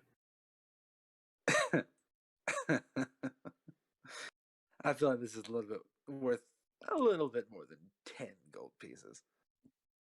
Oh my god, he's a rogue. Fair enough. He's I secretly. take out 5 more. 15. Total of 15. Mm, Caden You know barges what? into the conversation. Caden barges into the conversation holding his dagger and holding Serpent's Fang in hand. I can give you this dagger that's worth like 30, 40 gold. Hey, I'll give you this cool dagger if you give me the stone. Give him Serpent's Fang. Immediately recalls Serpent's Fang.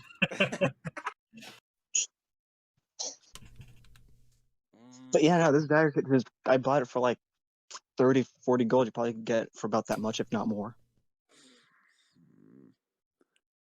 It is an interesting dagger. I'm trying to think. Meanwhile, Tony is still drinking away the sorrows. As if you're considering the dagger offer, then I wouldn't. I believe it's bound to him. Mm. No, that's my other dagger you're thinking of. 2 daggers. Like 50 15 gold. But by the way, good old Mhm. friend Justin, Yeah. if you're trying to decide, you don't necessarily, if you're really that conflicted, I can make them roll, just so you know. Yeah. So you tell me whether you want to go with it or not.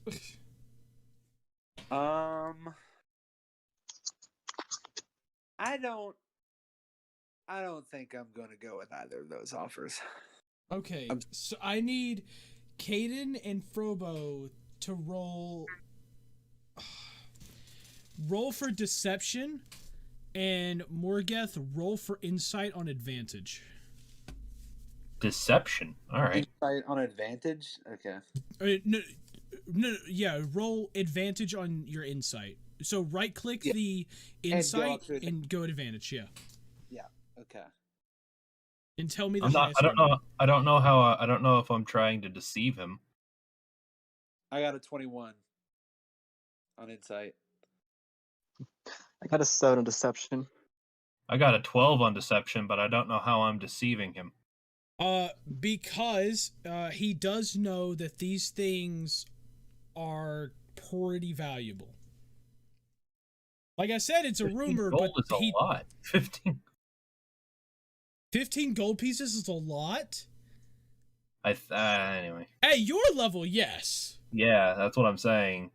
Unless But- this is something beyond our level, which Yeah. You know what? I've considered both of your offers, but I think I'm gonna have to give this to the Dragon Fist. That Dragon Punch is too amazing to not be rewarded with What? something. Tony, I proceed to Well, then. that was unexpected. Tony's just kind of like sitting there drinking, and like like he's like taking like a swig, like taking a, and he just hears dragon fist, and he just kind of like looks over. It's like, huh? Huh? Caden just replies to that, just like, fair enough. And then D-Sum Sword Fang in his hand, visibly for everyone to see. I begrudgingly put my 15 gold back in the pouch. I walk over to Morgath, and I'm like, what's going on now? Just like half drunk. I hold out to the power shard to him. It's like, here you go, Dragon Fist. This is all yours. Thank you. You're welcome. Hopefully it will bring you good fortune. Cool. I feel like you deserve it for that amazing dragon punch. You pretty much saved my life out there. I'm gonna be honest. I thought the dragon was part of the arena fight. To be fair, I kind of thought it was at first too. And then it flew off. So but either way, that tail could have whipped me had you not punched that thing in the face. So Yeah, I just had a thought, guys. You think that dragon's gonna come back for us? Correction, Tony for vengeance or something for punching in the face? I could have sworn the dragon smiled after I hit it, so I'm not sure. I'm not sure if it liked the fact that I did that or if it saw that as a challenge. So Personally, I hope it does. I'd love to get a swing at it. Either way, Tony. Either A, you just gotta accept it, and you just gotta accept it as an equal by a dragon, or B, you're dragon food. that just seems like a problem for future Tony at this point. Yeah, probably. Well, to Dragon Fist, and I down my tankard. to It's a dragon. dragon fist. I go and down the tanker that I've just carried over. I'm gonna try and realize my tankard's pickpocket the already empty. stone off of Tony. Oh my god. He's drunk. Nah, I'm only messing. Oh man. I was about to say, even Cade is not that low. So Johnny, how do we use Cade's not that How low. do He we- tried to what? sell a dude a dagger. the stone? You just tell me you use it. Oh, Yeah, that's literally all it is. no, I guess I'll just use it then. Okay. So as you're sitting there drinking, you drunkenly take out the stone. You hold it in your hand and kind of focus on it for a moment. Roll me a d4. D4. Roll to everyone. You see you see it start to glow in your hand as you're just staring at it. I got a 2. As you're sitting there staring at it, you then start to see the light start to diminish, and then poof, the thing shatters in your hand. Just And to then, think I was gonna the con him out of it. just then, everyone at the table kind of goes quiet and just stares at your hand. Like as the thing just kind of just somewhat shatters in your hand and just kind of sits there for a moment. Well, we all can't be lucky. I take the empty power stone and put it in my pouch. Yeah, he just like grabs like the pieces out. Yeah, he just grabs all the pieces. Yeah, and just kind of sticks them in. Actually, I'm gonna stick it in the empty pouch. Okay. I get kind of mad and just slam my fist down on the table because I'm mad that it didn't work. You have. Ugh, the words get caught in my mouth, and I just walk away disgusted. What? I basically walk to get us more drinks. Yeah. I look towards Morgan and say, and to think I almost conned you out of that thing. Also, sorry for trying to con you. Yeah, so Frobo went off to get more drinks, right? Mm-hmm. Yeah, so as you start walking out, you've got a light buzz. You kind of look around and you see like a couple like shady guys like walk up into the front, and they're just immediately like looking around the place. And you get a slight feeling that they're here searching for a specific person. Can I help you, gentlemen? They're across the bar from you. They're like I'm gonna walk over. I'm gonna walk over to them. Can I help you, gentlemen? As you walk, I hold out a gold coin. yeah.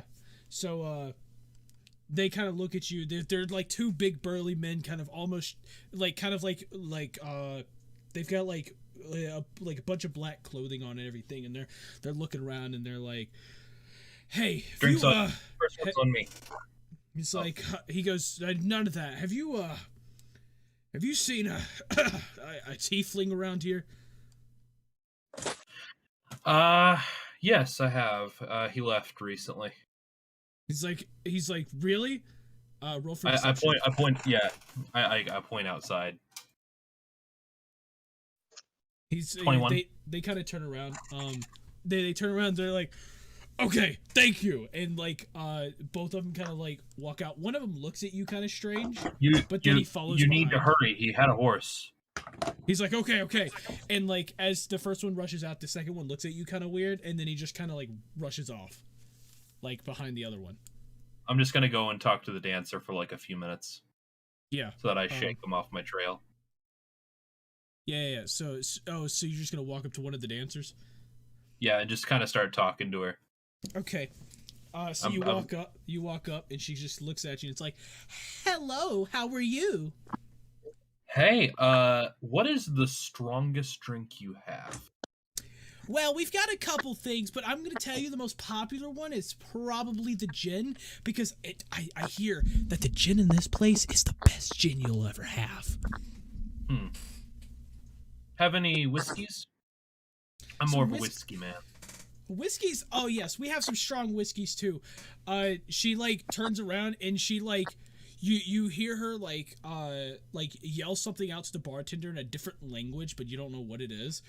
And then and he kind of like yells back, and she goes, "Okay, what kind of whiskey? You want the really refined whiskey, because that's like $2 or 2 gold pieces a bottle. But then we can get you the kind of the cheaper one. It's not as much alcohol in it or anything, but it tastes just as good. It's about 5 silver."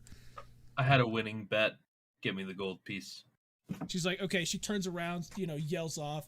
The guy kind of like gets the bottle, and he ends up chucking the bottle like across, like halfway across the tavern. She like one-handed like pulls. She's got like she's got like something in her hands, but she somehow like balances the thing on, and she kind of like looks. She kind of like brings it down to your level and goes, "Okay, that'll be 2 gold pieces, please."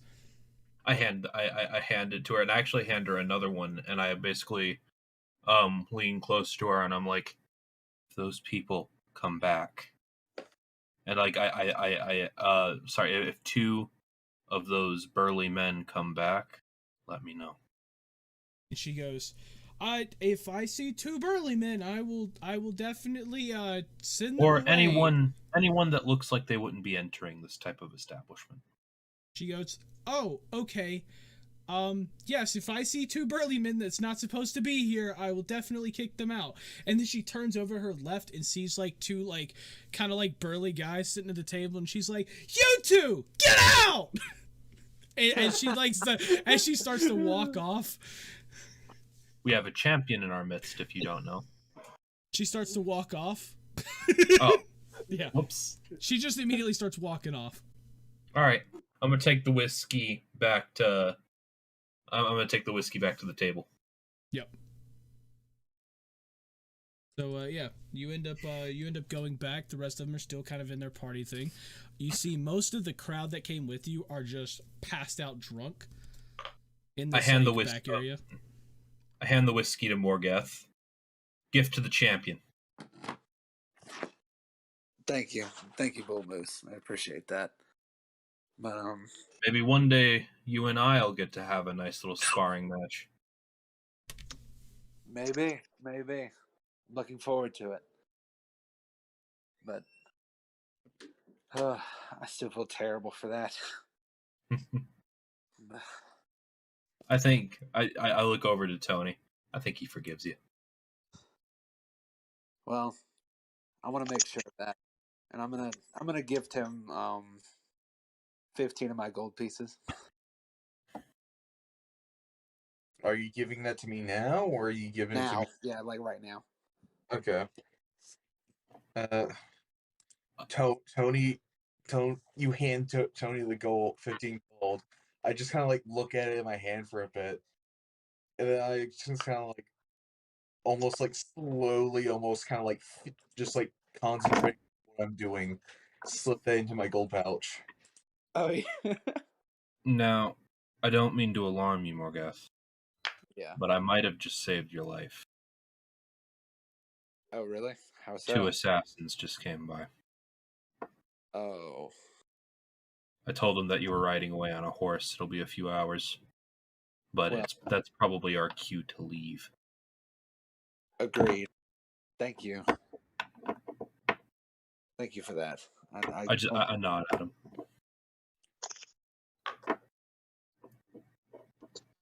All right, so I guess that is our cue to leave then. Yeah, I get up. I pat Tony on the shoulder. It's time to go. But it's just getting good. Yeah, but it's gonna get a little more spicy in here as the night progresses, and we need to be out of town. Fine. I kind of go. I kind of almost slam the tankard on the table almost, and just kind of get up. All right. Noticing Yep. Tony get up, Vanessa also gets up.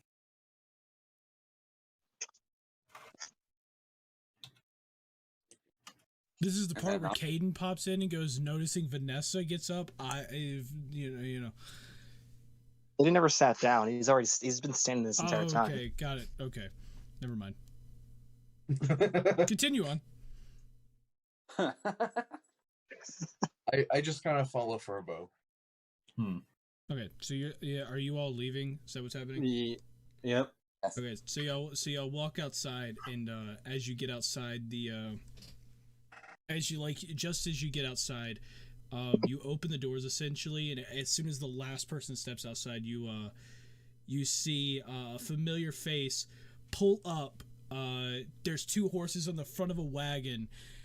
And the familiar face comes up. He stops, and all of a sudden, you notice that Yorn's on the front of the wagon. It stops immediately and abruptly, and he goes, "Mr. Moose, friends, get on!" I leap on. Vanessa gets Pop on. Not like- what's going on. I kind of like slowly like try to like get into the cart, and I kind of like ask Yorn. I kind of ask Yorn like why he's yelling at us. And Yorn goes, "Oh, you want to know?" And you see like 10 guys, all dressed in black, rushing down the road, like toward the wagon. Oh. We gotta go. Well, that doesn't look. At the sight of that, Caden instantly jumps into the wagon, smacking his face off the side of it. Probably a lot to ask Yorn, but do you have that short bow right now? It would come in handy. He goes, okay, there's where are you sitting actually? I'm right next to Yorm. We were right next to Yorn. Okay. Yorn goes, okay, there's a lever on your right, pull that. I throw And the lever. just as that, he kind of does a little whip and just like basically telling the horses to go, and the wagon kind of just goes off, so you end up pulling the lever like as he fires off essentially. As that happens, you see in the back seat there's a little space between you and Yorn. It like pops out, and you actually see like almost like a hidden compartment there, and in there you see a dagger, you see like some spell books, you see a short bow and a quiver of arrows. I'm gonna take the short bow and the arrows out of the quiver and put it in mine. Johnny, question. Yeah. Are the spell books used? The spell books? Yes, are they used? Yeah, pretty much all of them. Yeah. Okay, I was just wondering. Got it. Yeah. Caden, if you've got that short bow, now's the time. Ahead of you. Caden instantly starts pulling out his short bow. Yeah. Yeah, so y'all are like riding off and everything. He cuts right through town square where like, you know, guards are starting to come out and start to notice things. They start to chase down everything just to try to figure out what's happening. Y'all are being chased and you notice another wagon starts to come down an alley to your side as you're passing it, and it starts to chase you down behind. And and all of these people are just in full out just black clothing just chasing you down as you're trying to sit there and drive the wagon.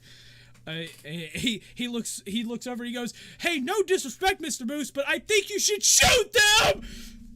Yeah, I'm gonna fire. Definitely. Yeah, I'm gonna fire. I'm gonna fire at the driver.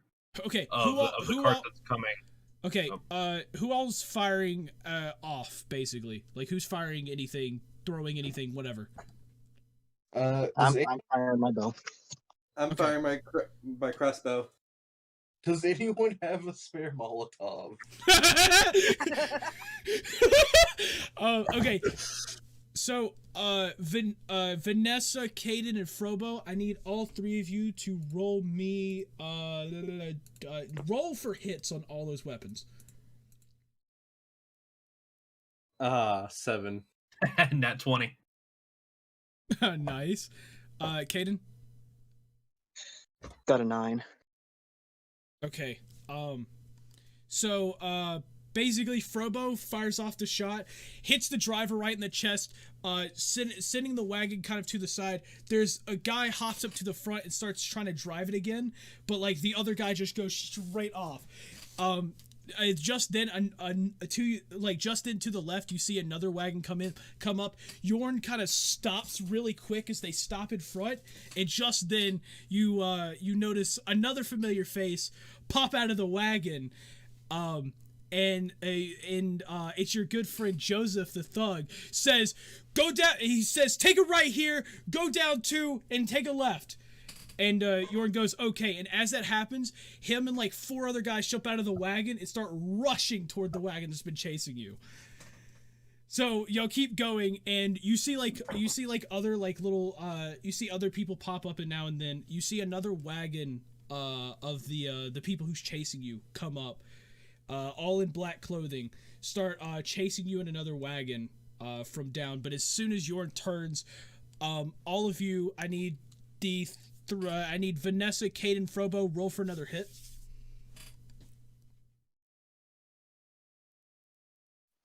A 6.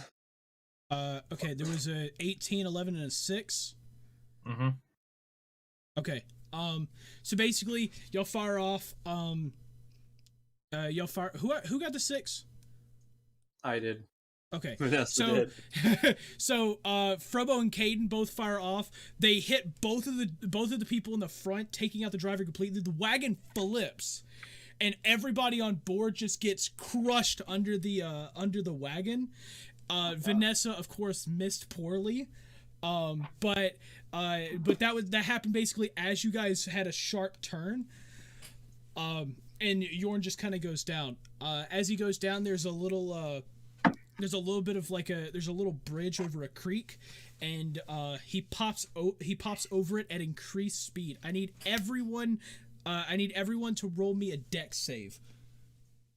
Dex save. So dexterity saving throw.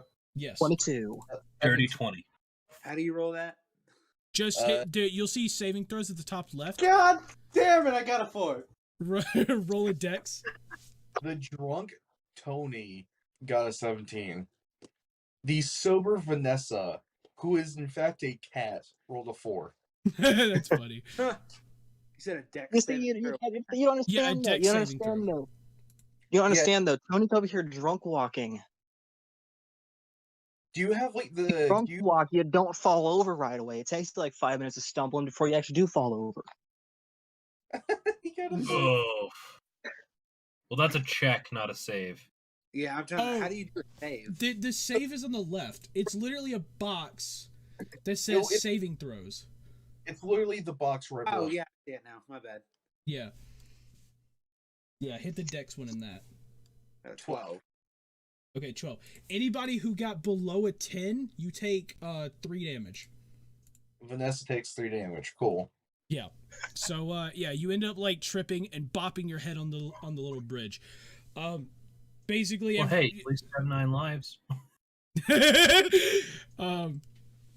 So basically y'all head off and y'all get to the gate. The guards, like seeing you rush, quickly step in front, and Yorn stops the wagon in its tracks. And one of the guards goes, and one of the guards just like, well, it's like, halt! Why are you in such a rush? And Yorn quickly like points behind and goes, them! And they like notice the wagon coming. They kind of motion Yorn to go through, and Yorn just like starts heading off again. And as that, you start to see a clash of the guards and the other people. The wagon kind of goes through like a couple of the guards, but they end up essentially stopping it at the gate as y'all are just firing your way across this long bridge out of the capital of Hestia. So, what do you do? Y'all are just speeding off at this point. Vanessa chimes in. I got a map. Good point, Vanessa. I hop into the cart part and try to help Vanessa into the driver's seat. With a mixture of it being late and the fact that Tony's just drunk, he just falls asleep. Okay. Honestly, Tony kind of has the right idea. We should all get some rest. Yeah. I just want to say this. I'll keep watch. I just want to say this. I haven't been in this kind of action since I escaped prison. They really want me dead. What are you talking about? You just had arena action hours ago. Or But I guess it not would be a like day. what just happened. Have you ever been arrested, okay, and then trialed for like the murder of a nobleman and sentenced to death? Does getting banished by your uncle count? Did he want you dead? Very much so. Did he try to kill you? Sent assassins after me for about 3 weeks. Okay, we've been in the same. Yeah. You just in jail cell for like a week. I also did kill a nobleman. I didn't actually kill him. I saw the assassin did it though. He poured I know. wine on me. Okay. So you killed him because you're petty. Well, yeah, I guess you could say that. He's petty. I get trained for murder. I actually still have the knife that I killed him with. I'm not surprised. I take out the sharpened steak knife. I'm not surprised to have that. Well, Cool. this took yeah, so y'all are riding off. Yorn, slows down and everything, and he starts to head out. He's slowing it down, but still, y'all are essentially off the bridge onto like a dirt path, heading away. And he's like, we're coming up to a fork in the road. Which direction are we going? Vanessa's got the map. Vanessa just kind of like, do y'all want to try to go to Hector or 2 unnamed places? Unnamed places means less attention. Tony's just asleep. Vanessa then looks to Yorn. Take a right. He goes, okay, and he takes himself a nice old right and heads off east, off the path.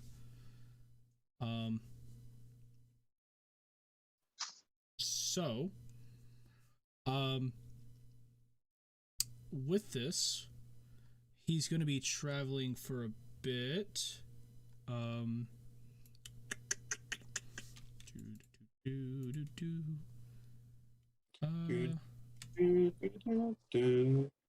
Yep. Okay.